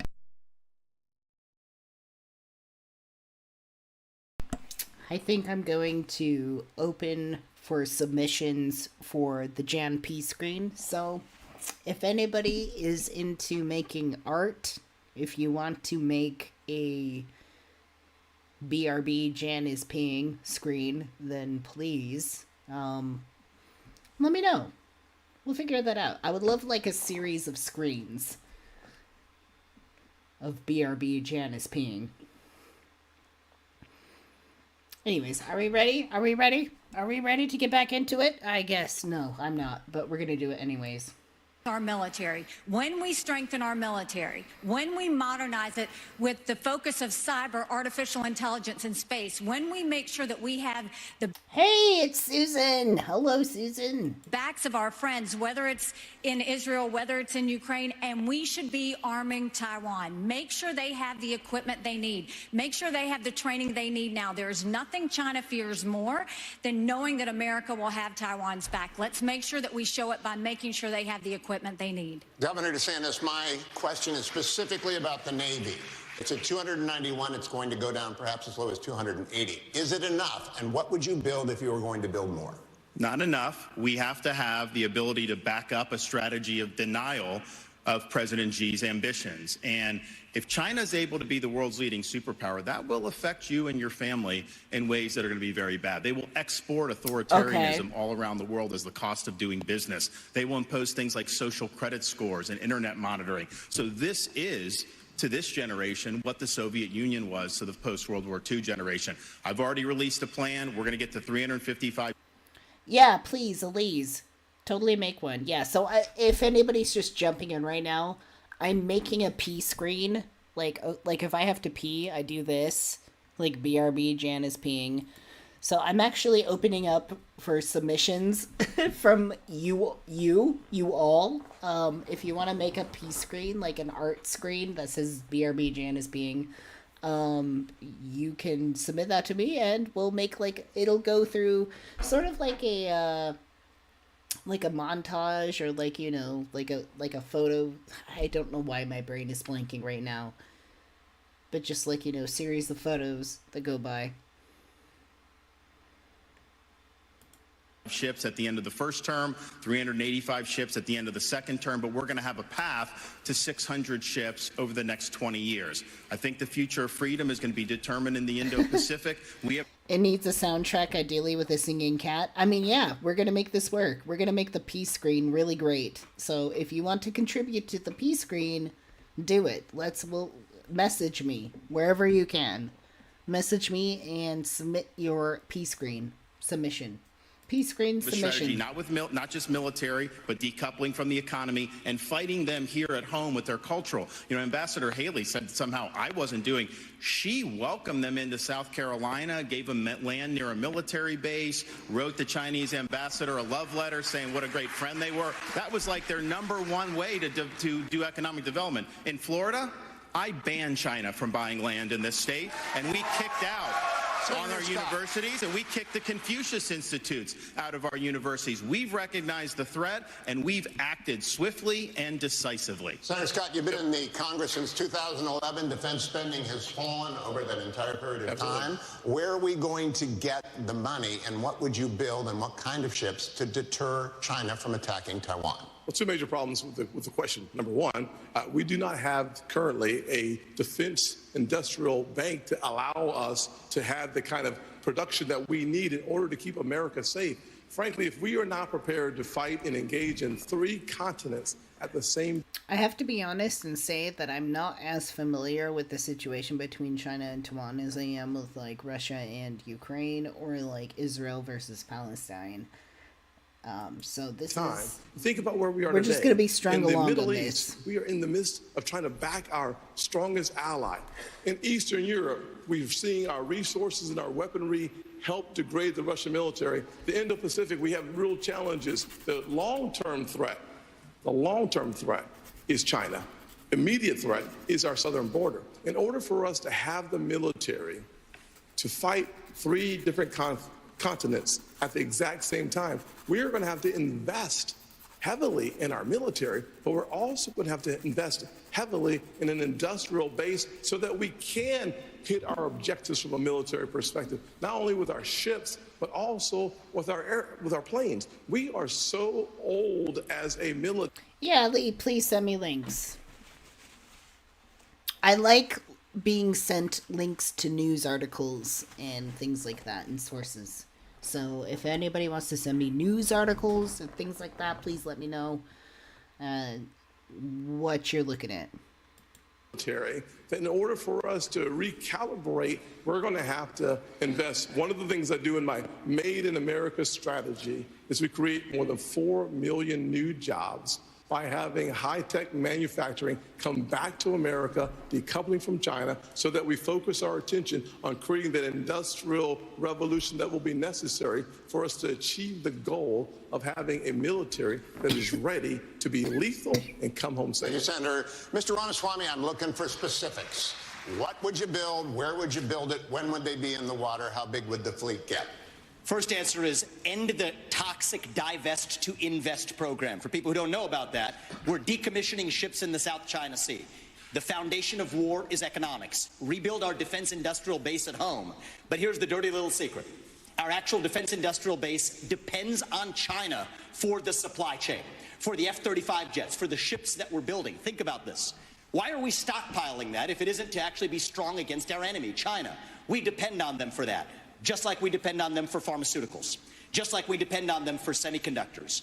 So here's why we can't get tough with China. It's because we depend on them for our modern way of life, and we have to declare economic independence from our enemy. That's the Declaration of Independence that Thomas Jefferson, at the age of 33, would have signed.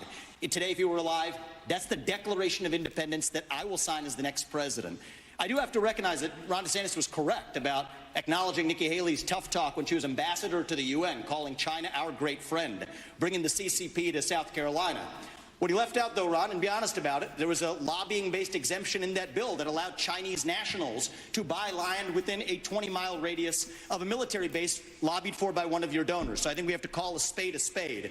We need politicians who are independent of the forces that increase our dependence on China. My message to Xi Jinping is this. You are done buying land in this country. You will not donate to universities in this country. U.S. businesses won't expand into the Chinese market until you play by the same set of rules. Mr. Ramaswamy, you're kicked out of the WTO, and you actually have to have accountability for the COVID-19 pandemic financially, which unleashed hell on the world. Whoa. We have to hold them accountable. You have... Whoa. I think that we need to... Ramaswamy saying shit that I really want to unpack, but unfortunately we don't have much time. Increase our naval capacity by at least 20% over the course of the next several years. I think we have to, at minimum, be able to meet our AUKUS agreement standard. No, that's absolutely right, Mark. It's like even Ron DeSantis is like, that's not what I was trying to be right about, but okay. Right now, we are at risk of not even being able to meet our AUKUS standards with Australia and the UK. So what we need to do is have a plan that reverses the trajectory of the divest to invest program I'd like to by 20% over the next 3 years. Governor Christie? You know, my first observation, Hugh, is that nobody answers your question. And my second observation is these three people think they're the enemy. I know China is the enemy, and that's what we should be focused on. So let's be really clear. The nuclear submarines in this United States Navy is the greatest deterrent to Chinese aggression, and that is the first place I would go to increase American naval power. Our nuclear submarines are able to move stealthily, quietly, and effectively, and if we are going to deter China from invading Taiwan, the only way we're going to do it is to make sure that they don't know whether how many nuclear submarines from the United States of America are in the South China Sea and in that area and ready to strike on them if they decide to move on Taiwan. And so we, as our first priority, need to go directly to our nuclear sub-program, Hugh, and we need to increase it drastically. That would be priority number one. Ships would come next, but to me, the ships are secondary choice here. The submarines are the single most important thing that we could be using to deter China. But the other thing we could do to deter China is to let them know that the blood money they're spending for Russia in Ukraine right now will not be effective, that we send Putin home with his tail between his legs. All right, we're skipping past this China stuff. I'm not Our familiar young with this. people and what they're doing to pollute the mind. Not only that, you have a company that is manufacturer of Chinese military planes. You have it, they are expanding 2 training sites at 2 figure income for jobs made in America through my strategy. Kristen. Hugh, thank you so much. We're now going to talk about Venezuela, where millions have fled political and economic turmoil. I don't know anything Many about Venezuelan Venezuela. immigrants are settling right here in Florida. Former President Trump and President Biden have taken different approaches to Nicolas Maduro's regime with little result. Former President Trump put economic pressure on Venezuela and backed one of Maduro's rivals. President Biden temporarily eased sanctions to encourage electoral reforms. Governor DeSantis, do you see Okay, we're going to skip past this too.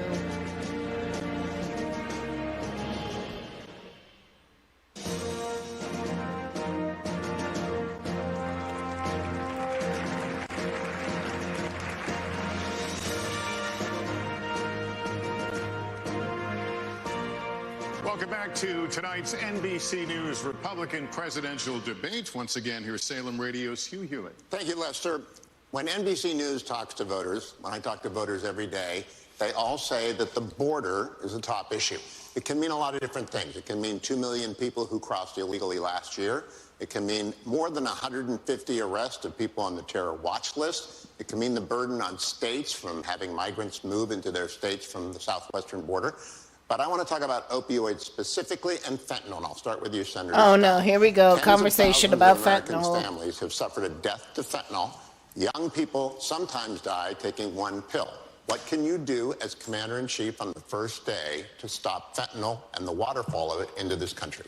Well, number one, we should close our southern border. For $10 billion, we could close our southern border. For an additional $5 billion, we could use the currently available military technology to surveil our southern border to stop fentanyl from crossing our border. I've already led on legislation that would sanction the Mexican cartels. If you remember the path, the precursors come from China, then they are manufactured in Mexican labs, and then the Mexican cartels bring them across our border. By sanctioning their accounts and eliminating their cash, we starve them of what they need. Number one, closing our southern border makes it nearly impossible to get in. The military-grade technology is a backup, making sure that we not only stop 70,000 deaths in the last 12 months because of fentanyl, it also allows us to deal with the human trafficking travesty that is. This guy dropped out, so I don't think we really have to give him much shit about what he says. Effectively, with 100,000 overdose deaths in our country and the 70,000 that is directly linked to fentanyl, we have to deal with our ports of entry and deal with our southern border. If we do that effectively, we have started reducing the challenge from the outside, and then we have to deal with the challenge on the inside, which seems to be connected to a mental health crisis that is spreading throughout our nation. Governor Christie, Senator Scott just mentioned ports of entry. 90% of the fentanyl that is seized in the United States is seized at ports of entry. We don't know what's coming in across the open southern border. You've been a United States attorney. You've taken on cartels. Can it really be done quickly? What would you do as president? It can be done quickly in 2 ways, Hugh, on fentanyl. The first way is exactly as you suggest, at ports of entry. We have to beef up what our law enforcement has in terms of technology. I would invest in that as president. We need to make sure that law enforcement has every tool at its disposal to do it. Secondly, on day one, I would sign an executive order that would send the National Guard to partner with Customs and Border Patrol, both at ports of entry and at the open ports of our border. Customs and Border Patrol agents are overwhelmed. There's 200,000 encounters a month over the last 11 months. We simply do not have the man and woman power at the border to be able to deal with it. And so dealing with both law enforcement and you're right.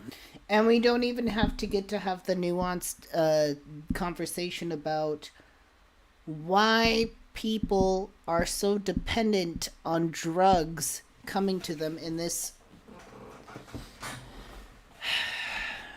sort of way. Like, we don't get to talk about like the severe, like, destitute desert that is our healthcare system, and why people are dependent on sort of illegal access to drugs like fentanyl to get some relief in society when society is such shit.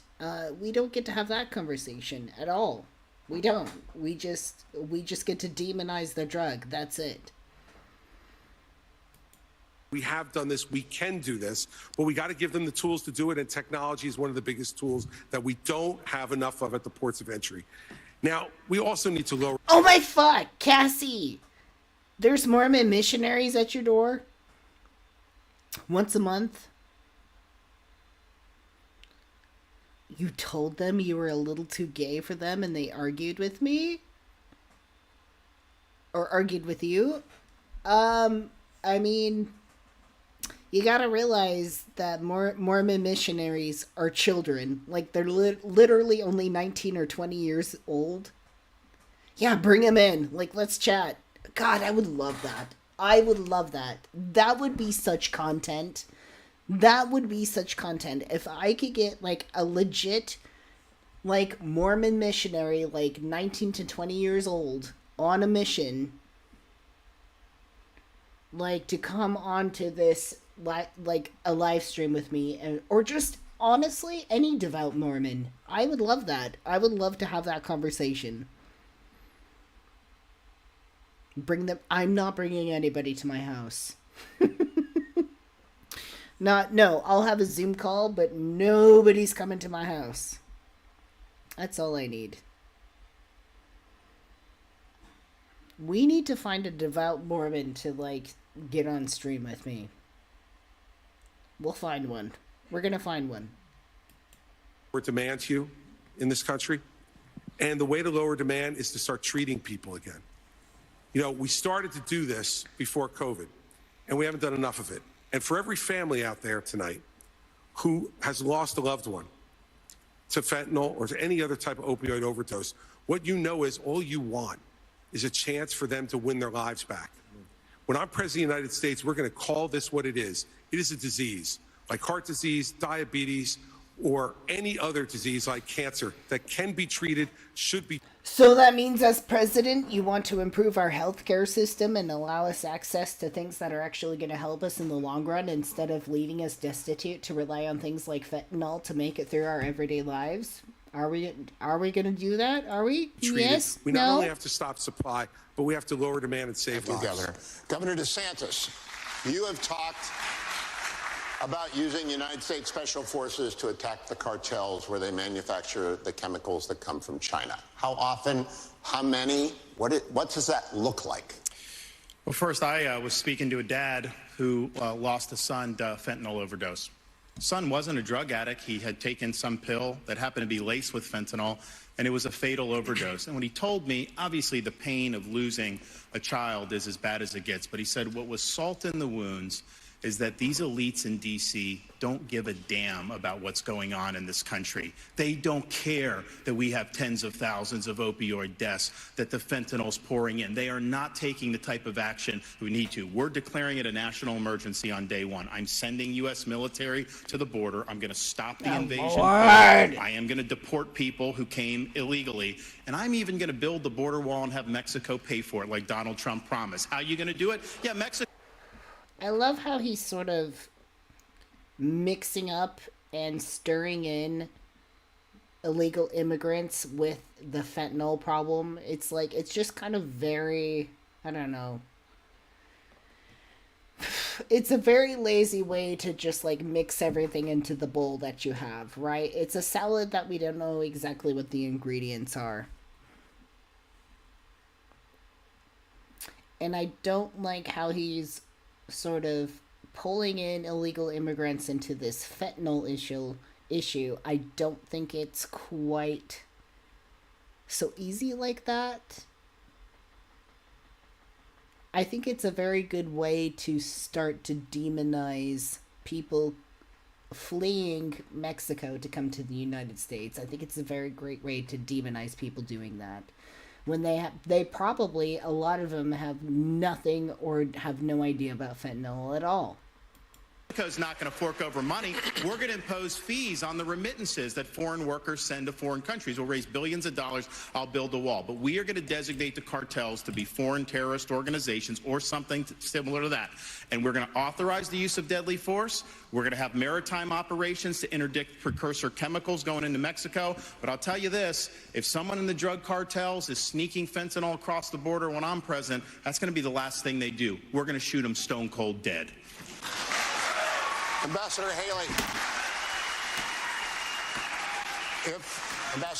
if the United States uses special forces in Mexico without prior notice to the Mexican allies to our south, what would your colleagues at the United Nations think about that? I don't care what my colleagues at the United Nations think. What I'll tell you is, first of all, you have to go to the source.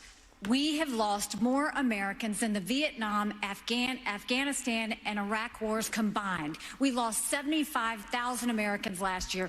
Go to the source. It is the reason why we'll continue to say we will end all normal trade relations with China until they stop murdering Americans. You watch how quick that flow stops. The second thing is we'll send special operations in to take out the cartels. We need to go to where they're distributing it, where the supply centers are, and take them out. We'll put 25,000 more Border Patrol and ICE agents on the ground and let... Please take out the cartels, the Mexican cartels, so that we can have butterflies again. No joke. Okay, this is a very big side note, but there's a problem with the population of monarch butterflies, and there's a lot of contributors to the threatening of these species of butterflies. Right to life, okay? Many factors affecting them. So monarch butterflies are very particular. They only breed in certain places. They only eat certain things. And a lot of their breeding ground is in Mexico. So there's a lot of, like I said, there's a lot of factors going into as why they're struggling. And there's, global warming. There's pollution, there's this, that, and the other, but one of their biggest threats, monarch butterflies, is Mexican drug cartel, actually. Tearing down a lot of monarch butterflies' homeland to grow avocados that they use to launder their drug money so that they can make money off their drugs into Mexican, so it's weird. It's you almost have to watch the source of your avocados that you buy, because you could very well be supporting Mexican drug cartel, laundering money for their opioids or whatever it is that they're producing. Very interesting. Poor butterflies. See, butterflies have to suffer because the cartel wants to make drugs.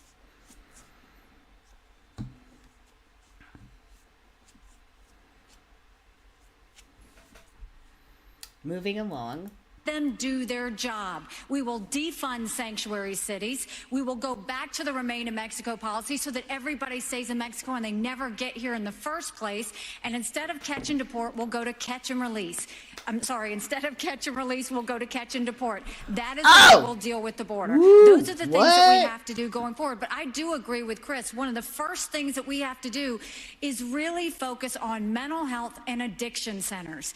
It is something that is needed in our country terribly, because we don't deal with mental health, and someone who doesn't get care for mental health falls into addiction, and we owe it to them to treat it like the cancer that it is. Mr. Ramaswamy. I mean, she's the first fucking candidate to actually have somewhat of that conversation as to why people are dependent on these drugs because we don't have adequate health care. So why aren't you more invested in that?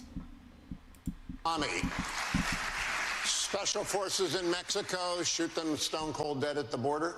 One thing I just want to say, and how we're talking about this issue is, like Ron, I've actually met many parents across this country who have lost their kids to laced pharmaceuticals that have fentanyl in them. The only thing I would ask, Ron, I think you'd be on the same page with me on this.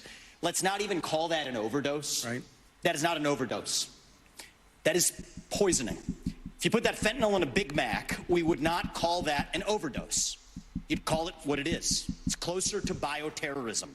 And I say that because as it uniquely relates to this crisis, that does warrant more aggressive means to deal with it. So there's a new presidential election in Mexico in 2024. People may not be aware of that. It's going to be someone other than Obrador, who has been a disaster in Mexico. I think he's even mentioned me obliquely in speeches to say that somebody who would do this shouldn't get anywhere near the White House. Well, AMLO, get out of the way. There's going to be someone else in charge. I hope to build a good relationship with that next president of Mexico. We'll use our own military to seal our own southern border. What we need to do is stop using our military to protect somebody else's border halfway around the world when we're short right here at home. Get serious about protecting this border. And then the other thing that hasn't been discussed is the northern border. I'm the only candidate on the stage, as far as I'm aware, who has actually visited the northern border. There was enough fentanyl that was captured just on the northern border last year to kill 3 million Americans. So we got to just skate to where the puck is going, not just where the puck is. Don't just build the wall, build both walls. Can't just completely use the military to seal the Swiss cheese for the tunnels that they're actually building underneath. So he's like, not only do we build a wall like between us and Mexico, we build a wall between us and Canada as well. That wall. Thank you, Mr. Ramaswamy. Practical and actually get this job done. This sounds like the beginnings of xenophobia. Thank you. Kristen. Thank you, Hugh. Let's talk now about last night's election results. Abortion rights supporters saw victories in Ohio and Virginia following earlier wins in states like Kansas and Kentucky. Governor DeSantis, first to you, how do you see the path forward for Republicans on this issue? Well, I stand for a culture of life, and I understand that it's important that everyone gets a shot. I'm reminded of a story about a young mother who was struggling in Jamaica about 45 years ago. She was counseled to not have a baby because she was poor, baby wouldn't have opportunity, and she came close to have an abortion, but she decided to have the baby born poor in Jamaica. And the reason I know that story is because that baby girl ended up emigrating to the state of Florida, becoming a lawyer and a judge, and I appointed her to the Florida Supreme Court in August of 2022. We're better off when everybody counts. We're better off when we can promote a culture of life. At the same time, I understand that some of these states are doing it a little bit different. Texas is not going to do it the same as New Hampshire. Iowa's not necessarily going to do it the same as Virginia. So you got to work from the bottom up. You got to do a better job on these referenda. I think of all the stuff that's happened to the pro-life cause, they have been caught flat-footed on these referenda, and they have been losing the referenda. A lot of the people who are voting for the referenda are Republicans who would vote for a Republican candidate. So you got to understand how to do that. But let's just be clear. The Democrats have taken a position. They will not identify the point at which there should be any protection all the way up until birth. That is wrong, and we cannot stand for that. All right, Governor DeSantis, thank you. Ambassador Haley, let me have you weigh in. Former President Trump has consistently blamed the abortion issue and how Republican candidates have talked about it for their electoral losses. How do you see the path forward? You know, I've said it before. I think you have to be honest with the American people. This is a personal issue for every woman and every man. I am unapologetically pro-life, not because the Republican Party tells me to be, but because my husband Michael was adopted and I had trouble having both of my children. So I'm surrounded by blessings. Having said that, when you look post-Roe, a wrong was made right. They took it out of the hands of unelected justices and they put it in the hands of the people. And now we're seeing states vote. And what I'll tell you is, as much as I'm pro-life, I don't judge anyone for being pro-choice, and I don't want them to judge me for being pro-life. So when we're looking at this, there's some states where's that are the middle going more on ground? the pro-life side. I welcome that. There's some states that are going more on the pro-choice side. I wish that That's wasn't not the gonna case, work but for the people people. decided. But when it comes to the federal law, not gonna which is work. what's being debated here, be honest, it's going to take 60 Senate votes, a majority of the House. That's not going to work. So they want to give power to the states to determine abortion rights. So it's like, okay, you live in one state, they have no abortion rights. They have all these things put into place. They make it so like you have to travel outside of the state to get an abortion. And even then, some of these states will make laws so that if you come back to that state, you are tried as a murderer. So you know, it's a good idea on paper, But in the long run, and when you actually apply people to it, it's not going to work. It really isn't going to work. This is a very big topic, and I don't like how it's being brushed over.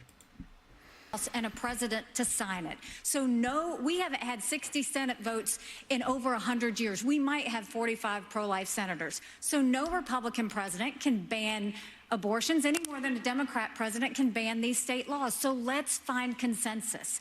Let's agree on how we can ban late-term abortions. Let's make sure we encourage adoptions and good quality adoptions. Let's make sure we make contraception accessible. What late-term abortions?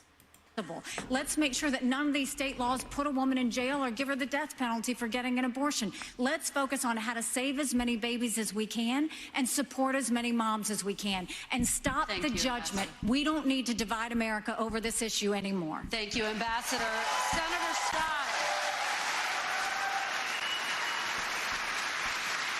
Senator Scott, I'd like you to weigh in. How do you see the path forward, and what do you make of what Ambassador Haley just said? Do you see this as a consensus issue?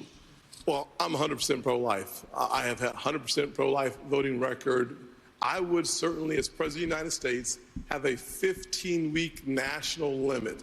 I would not allow states like California, Illinois, or New York to have abortion up until the day of birth. I certainly wouldn't allow. Nobody's doing that. Former governor, Democratic governor of Virginia, who talked about infanticide. We need a 15-week federal limit. 3 out of 4 Americans agree with a 15-week limit. 47 out of 50 countries in Europe agree with a 15-week limit. I would challenge both. Has it ever occurred to you that some people could not even fucking know they're pregnant at 15 weeks? It's possible. It's possible. There are some people with certain body types, they could not know they are fucking pregnant until 15 weeks. Nikki and Ron to join me at a 15-week limit. It is in our nation's best interest, and frankly, I think it's unethical and immoral to allow for abortions up until the day of birth. We have an opportunity in this nation to stop. To be in a situation where you're having to abort a baby up to the day of birth, first of all, that seems like a complete fantasy. And even if it comes to the point where you are given the option of aborting a baby in a very late term, it's due to really severe medical reasons. Like, it's a severe medical situation where you're going to potentially die. So I don't like how they keep throwing out this late-term abortion shit as if it's happening on the regular, when it's not. It just isn't. Like, that's just, it's not a thing. That's not happening. That reckless behavior from states like California, New York, and Illinois. I'd go a step further. In my parents' plan, we start by talking about funding, block granting resources to crisis pregnancy centers. We should support adoption. There are a number of ways that we can say to the expectant mother that we stand with you. We should not only be pro-life before the child is born, we should be pro-life after the child is born just as much. Senator Scott, thank you. Ambassador Haley, your name was invoked. Would you support a 15-week federal limit? Well, at least he says that. At least he mentions, like, we need to care about children after they're born. But we're not really having that conversation, are we? Like, what happens after the child is born? Like, what happens to the pro-life movement at that point when the child is born? Where is the pro-life movement? Where are their efforts then? Oh, shit. I certainly wouldn't not allow for governors, former governor, Democratic governor of Virginia, who talked about infanticide. We need a 15-week federal limit. 3 out of 4 Americans agree with a 15-week limit. 47 out of 50 countries in Europe agree with a 15-week limit. I would challenge both Nikki and Ron to join me at a 15-week limit. It is in our nation's best interest, and frankly, I think it's unethical and immoral to allow for abortions up until the day of birth. We have an opportunity in this nation to stop that reckless behavior from states like California, New York, and Illinois. I'd go a step further. In my parents' plan, we start by talking about funding, block granting resources to crisis pregnancy centers. We should support adoption. There are a number of ways that we can say to the expectant mother that we stand with you. We should not only be pro-life before the child is born, we should be pro-life after the child is born just as much. Senator Scott, thank you. Ambassador Haley, your name was invoked. Would you support a 15-week federal limit? I would support anything that would pass because that's what would save more babies and support more moms. But you have to be honest with the American people, and I appreciate that Tim keeps calling me out for this. But Tim, there was a bill last year. Lindsey Graham sponsored it. You didn't even co-sponsor the bill. And then when you first were interviewed on this, when you ran, you wouldn't even say you were for 15 weeks. What I'm saying to the American people is, let's see what we can agree on. Let's bring people together and decide what we can agree on. I will sign anything where we can get 60 Senate votes, but don't make the American people think that you're going to push something on them when we don't even have the votes in the Senate. It's important that we're honest about that. Let me go to Mr. Ramaswamy. Would you support a 15-week federal ban, and what is the path forward on this issue? I just wanted to say, I mean, I think Nikki Haley did invoke being honest, and I at least want to give credit to Tim Scott. He's honest about where he stood, and I think you should be honest, not making a political calculus, but to say, if a bill is served up, would you sign it? Here's my view on this. Speaking as a man, they say men have trouble speaking on this issue. I don't think we need to be that way. It was my home state of Ohio, I'm upset about this, yesterday, that passed a constitutional amendment that now effectively codifies a right to abortion all the way up to the time of birth without parental consent. Shut up. Why? It's back to that Republican culture of losing. The Republicans did not have an alternative amendment or vision on the table. I know Ohio. I was born, raised, and I lived there. It's representative of the country. If in the state of Ohio, we talked about access to contraception, adoption, and also here's the missing ingredient in this movement, sexual responsibility for men. We live in an era of reliable genetic paternity tests that are 100% reliable. So we can say men deserve more responsibility. So we can tell women we're all in this together. It's not men's rights versus women's rights. It's about human rights. Whatever. And I come back to that case that Clarence Thomas spoke of. A pregnant woman walking down the street. She's assaulted. The unborn child dies in that assault. You find me how much is that happening? Person in this country. How often is that happening? How often is that scenario happening? What the fuck are you going on? Who says that that criminal does not deserve liability for that death? You won't find one. That says we share the same instincts on this issue, but we require, I believe, a different generation of leadership to actually lead us forward and unite the country on this. Please shut up. Honesty. Thank you, Mr. Ramaswamy. Please Governor Christie, as you know, federal limits are important to a lot of Republicans. Where do you stand on this issue, and what is the path forward for Republicans? For 50 years, conservative lawyers have been arguing that the federal government should have absolutely nothing to do with this issue constitutionally because it's nowhere in the Constitution. And then Dobbs comes and we finally gain that victory, which was the creation of a constitutional right out of thin air that didn't exist. And now we have people running to say, let's short circuit the states from doing what they need to do, and let's go right to some type of federal ban at a certain number of weeks. And people on the stage have been all over the place, 20 weeks, 15 weeks, 12, 6. Look, the Frowners were really smart. And this is an issue that should be decided in each state. And I trust the people of this country, state by state, to make the call for themselves. Now, it's going to lead to a lot of divergence. In Oklahoma, you can't get an abortion unless the life of the mother is at risk. In my home state of New Jersey, it goes up to 9 months that you get an abortion. I find that morally reprehensible. But that is what the people of our state have voted for.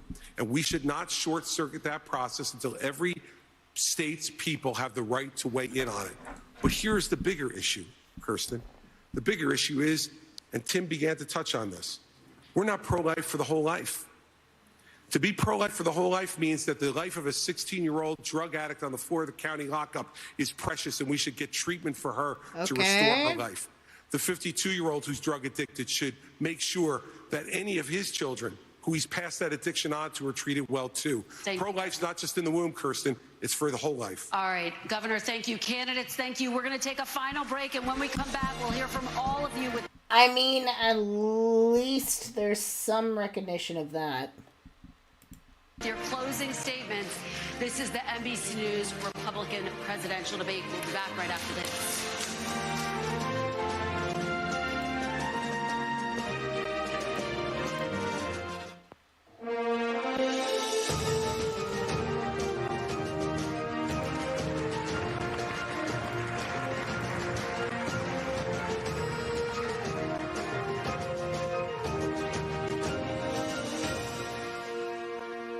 Well, welcome back, everyone. With only 2 hours for a debate, we know there are other major issues that are important to Republican primary voters. I'll ask you each to please use your closing statement to focus on any topic you didn't have time to address and why you and not former... Okay, we're at closing statements Ban now. TikTok. Oops, sorry. That's going to lead to a lot of diversity. Win the war. Have a minute. Senator Scott, we'll start with you. 1 minute. There's a crisis that is growing in our nation, and that crisis is cultural and spiritual. We need a renewal, a great awakening. We should reject the left's valueless, faithless, fatherless society. We should turn back to faith, patriotism, and individual responsibility. We should stop choosing victimhood and start choosing victory. We should stop kneeling in protest and start kneeling in prayer. There are basic truths. No, I don't want to kneel in prayer. If you're able-bodied in America, you work. If you take out a loan, you pay it back. If you commit a violent crime, you go to jail. That's and if fine, God but made I am you a quitting. man, you play sports against men. Ah! Ah! Ugh. Really? Really? You had to just throw trans people under the bus, like right at the last second there. Fuck you, dude. Fuck you. Just wanna Audience, please. I do not just want to win the battle against Joe Biden. I want us together to win the war. I'm the offended. war for our Christian conservative Senator values that changed my life. Senator Scott, thank you. built Governor this country. Christie, you have... That's why I'm asking you for your vote.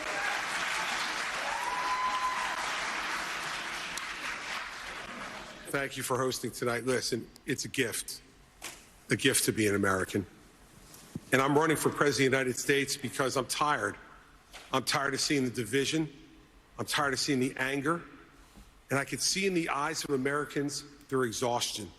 Their exhaustion from the petty, personal politics that have taken over this country over the last number of years. I'm running for president to be a president of consequence, to do the big things, to make sure that America's role in the world stays number one, that we stand up for our friends and allies around the world, and we stand up for what we believe in right here at home. And it's not to eliminate our differences. Our differences has always been our strength as a country, not our weakness. But you can't truly say you love America unless you're ready to open up your heart to every American.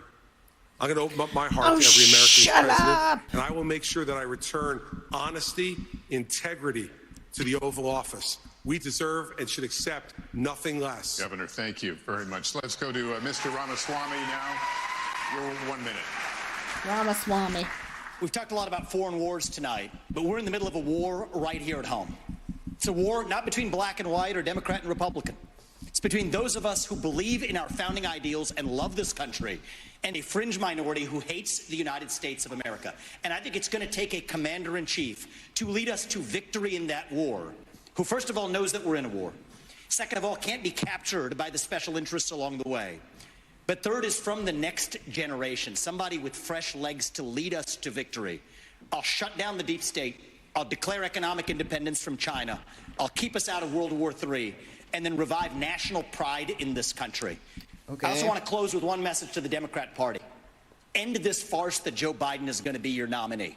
We know he's not even the president of the United States. He's a puppet for the managerial class. So have the guts to step up and be honest about who you're actually going to put up so we can have an honest debate. Biden should step aside, end his candidacy now, so we can see whether it's Newsom or Michelle Obama or whoever else. All right, just Mr. tell us the Ramaswamy, truth so we can have an honest debate.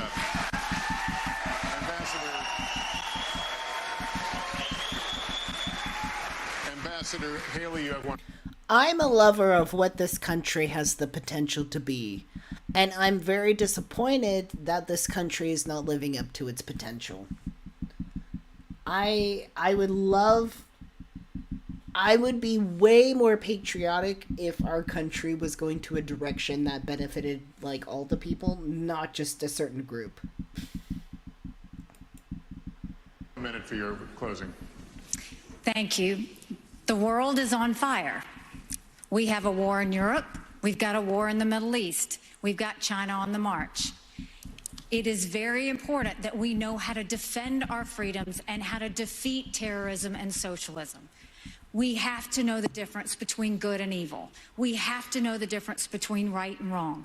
We need to know that a strong America doesn't start wars, a strong America prevents wars. And the way we can focus on that is to make sure we go back to the soul of America and be strong and proud again. And we can't do that. We can't win the fights of the 21st century with politicians from the 20th century. We have to move forward, and we can do this. I know we can do this. So join our movement. Go to NikkiHaley.com, and we will once again show what America that's strong and proud looks like. God bless. Ambassador, thank you.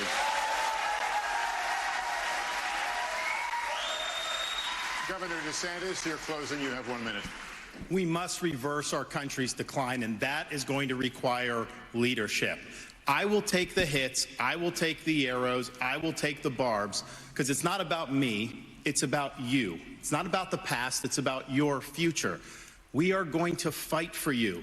I am going to win for you and your family, and I'm going to lead this country's revival. As a veteran of the Iraq War and in the Navy, I will always put service above self as president. As the father of 3 young kids, I'm going to... Susan said, from what I've heard, Christie is the least scary and horrible. Honestly, like, yeah, like, I don't... Obviously, I'm not down for any of these candidates at all. But in my opinion, if I had to deal with somebody, I think Chris Christie is the most humble out of all of them. Now, that's not saying a lot, because it's not hard to be more humble than all these other people. It doesn't take any special talent, but it's like it's just a matter of like I would rather deal with that than these other people. If I was forced to choose, if I had a gun to my head, to ensure that this country is left to the next generation in better shape than we found it. And as the governor of Florida, I delivered on all my promises, and you can trust me to deliver for you as the President of the United States. I am asking for your vote. I'll be a nominee that will be able to win the election. I will be a leader you can be proud of, and as your president, I will not let you down. God bless you. Governor DeSantis, thank you. That's the fake-ass smile. Uncanny Valley. Uncanny Valley. That is going to conclude our debate. The next line says that the audience can hold their applause. That didn't work out. But anyway, for just a few more seconds, I'll ask you to just hold the applause. On behalf of my fellow moderators, I want to thank the candidates for their time and for this spirited debate. Really good, deep conversation, and we appreciate you all being here. Thank you as well to our wonderful hosts here at the Adrienne Arsh Performing Arts Center. On behalf of the Republican National Committee and all of us at NBC News, good night, everyone, from Miami.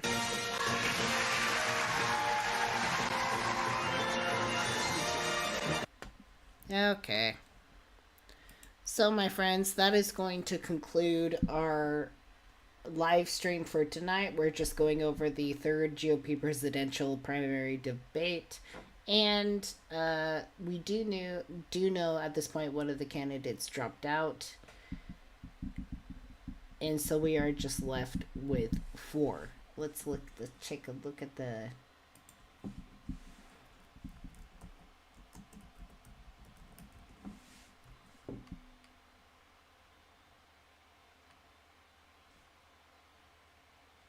Where's the Forbes one?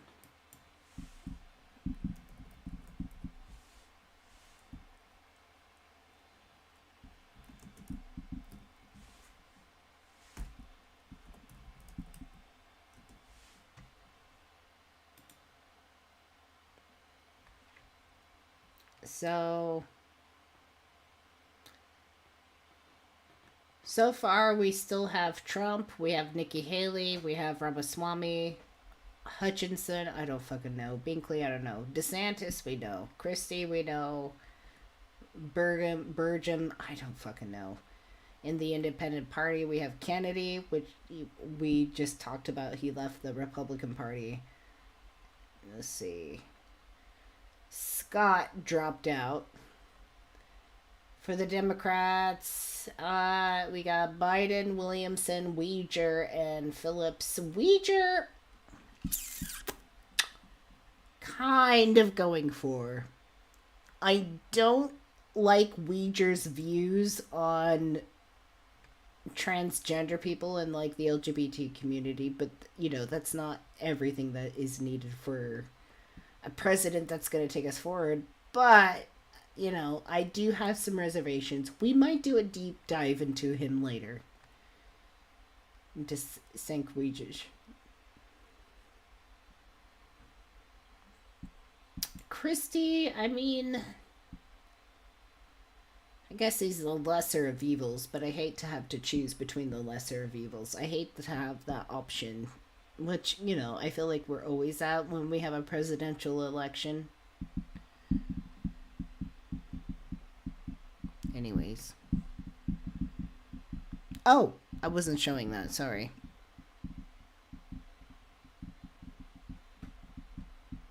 Yeah, so we got Trump, we got Nikki Haley, Ramaswamy, Hutchinson, Binkley, DeSantis, Christie, Burgum. For Democrats, we have Biden, Williamson, Weeger. This is the guy where I'm like, I want to do a deep dive in. We'll see how that goes.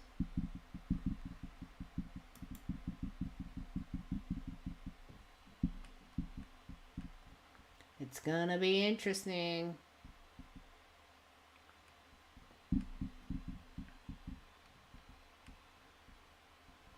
Kennedy went to Independent Party.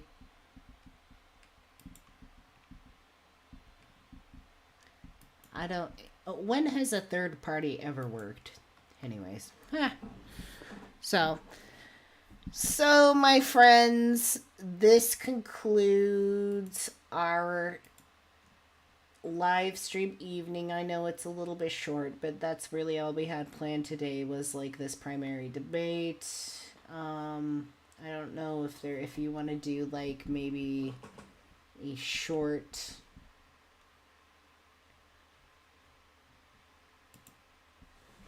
palette cleanser. Let's see, fails.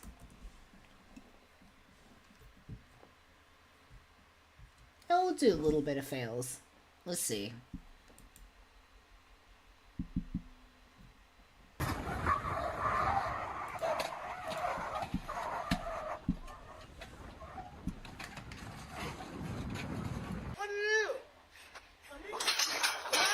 Ow. Uh-oh. That doesn't look like something that should be happening. Just do it. Yo! I miss having a trampoline. Has anybody grown up with a trampoline? I grew up with a trampoline. I miss that shit so much. I could do front flips and back flips. I think I've done a few back flips. Fucking trampolines are amazing. And we had the trampoline that wasn't so safety. So it wasn't so like secured with safe measures. Like there was no like padding on the springs. There was no net around the trampoline. It was just, we had a trampoline that you can't buy anymore. Okay, those were made. Like that was a heavy ass, huge fucking like 18-20 foot trampoline. And as kids, we would be jumping off the roof. Like, we would be jumping off any high point out of a tree just to, you know, get a good bounce off that trampoline. Those were some good times. Probably fucked up my back. Cassie says, I grew up with your trampoline. Cassie knows. Cassie, you know, me and Cassie are good friends, like, way back when we were little kids, so Cassie knew that trampoline. I was offered that. I actually was offered that trampoline. Like, hey, you can have your childhood trampoline, and I'm like, I'm not in a situation where I could ever set up a trampoline. So I was as much as I hate my fucking like family that I don't talk to anymore. They did offer me that trampoline, and I politely declined because I literally just have nowhere to put it. So there's that.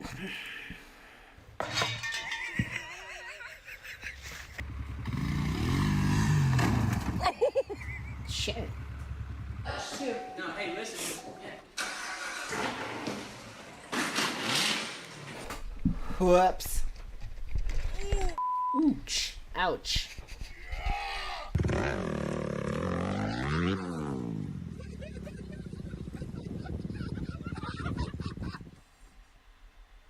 Oh. This looks like drunk white chick shenanigans. Oop.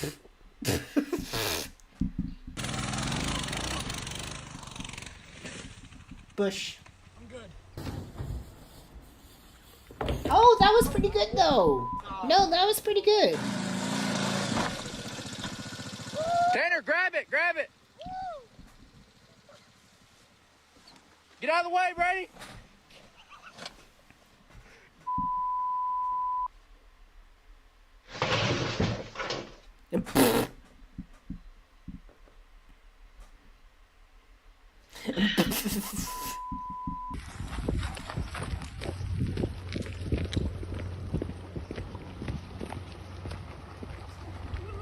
He's gonna get splashed in that water. Yep, right in the puddle.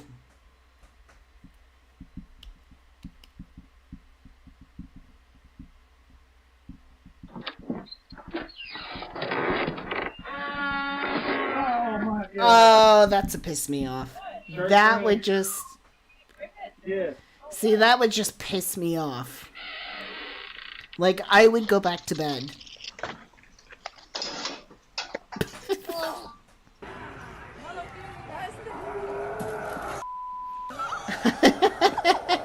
That's really tall.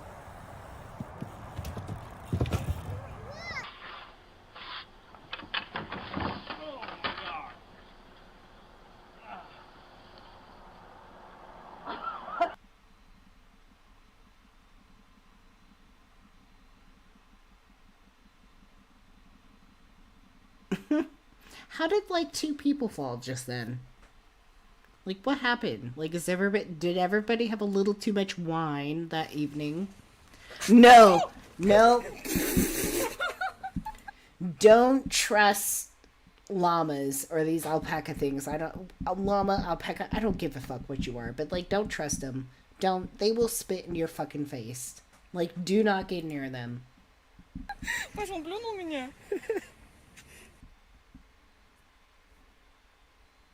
Oops. Whoopsie. Get it? Oh my god! Dude! Whoa! Whoa! Oh my god! Ew. Oh shit, dude, your tires. Pull over.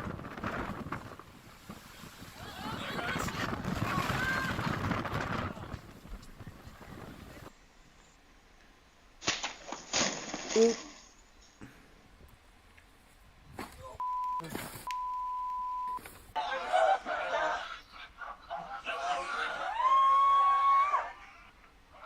What? Bro, okay, come on, no. Is this motherfucker groom, like, getting married in his jeans? Dude, this guy is getting married in his blue jeans! That is a fashion sin. That is grounds for termination. Like, really? You're getting married in your fucking blue jeans? Are you fucking kidding me? That is not okay. That is the whitest shit I've ever seen.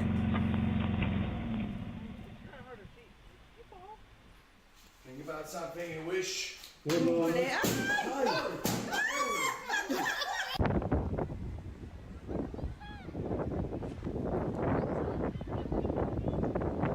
Échale agua, güey, algo así, güey. What happened? Why is it hot? Been burning out your car? ¿Manda? That was confusing.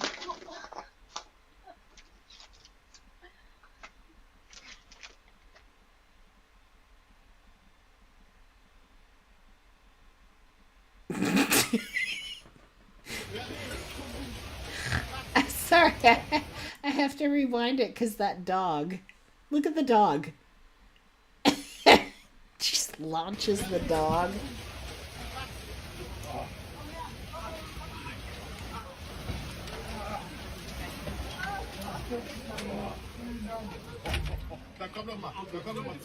Oh shit.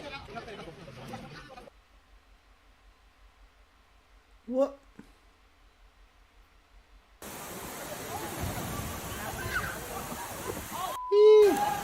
That looks fun. That looks really fun.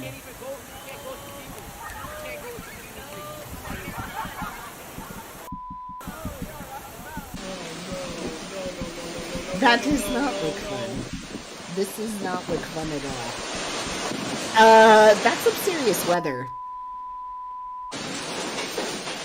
Close your garage? Close your garage! Why is this man not closing his garage? Close your garage! Close your goddamn garage!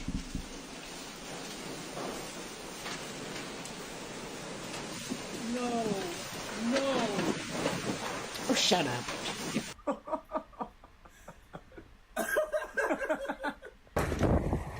Oh. Uh-oh.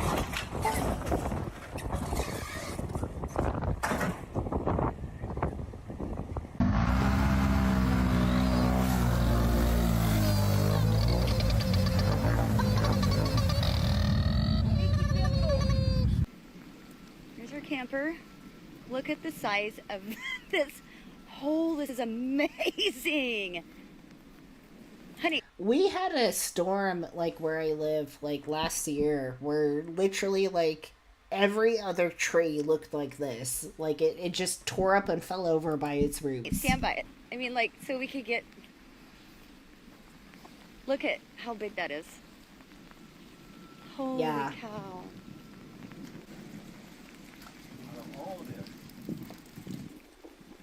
That's like my worst nightmare. My worst nightmare, like, I love camping, but one of my worst nightmares is having a windy night and then having a tree fall on you, because, like, that shit happens.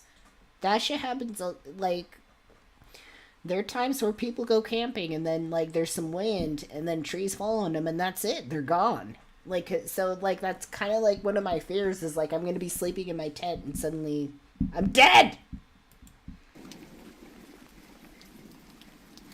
You Nothing's touching the camper. Whoa! Really? That is insane. Oh, yes. Yes! This is my favorite thing. This is my favorite thing. And one day I want to go through one of these. It's like a drive-through zoo, right? Like you drive your car through a zoo. They give you like a bag of munchies and then there's like ostriches and like fucking like llamas and stuff that like you can like feed treats out of your car. I love this shit. And every video I see of this, people are terrified. Like, I want to go through one of these drive-through zoos. I feel bad for the animals, like, because, I mean, like, where else are they gonna go? But, like, they're kind of just put on display. But, like, it's just so amusing to me. Like, every time I see one of these drive-through zoo things, people are freaking the fuck out. It's like, why are you driving through that if you're scared to death of animals sticking their head through your car window to get some treats?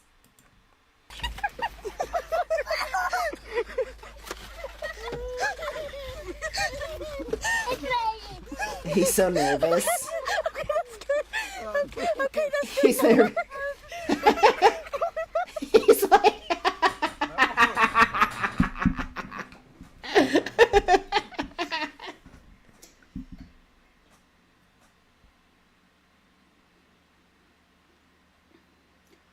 Mama, come help me.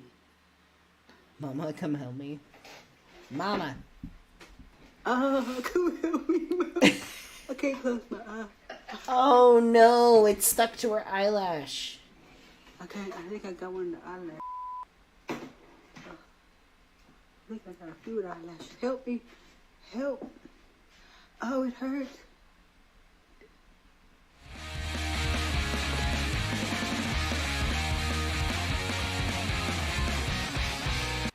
All right. Anyways, good night, you beautiful people. Thank you so much for joining me tonight. Join me next Friday. We will go live again.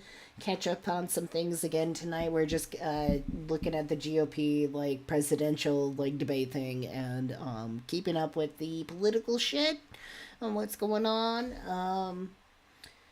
And yeah, so thank you. Big, beautiful shout out to our moderators, Elise, Mark, Susan, Cassie, all of you. Thank you so much for coming. And good night to all of you beautiful followers. Tyler, Laura, let's see, who else was here? Joram, many, many more.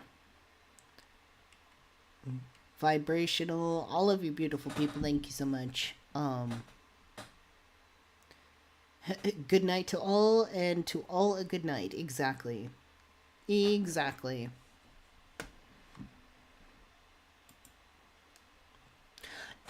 I don't know if anything's going on tomorrow on Saturday. I have no idea if anybody's releasing any videos. I have no idea if there's any live streams. Morg is late. Morg is so late. Morg, we're ending. It's over. You missed it. It's okay, though. You can always go back and rewatch.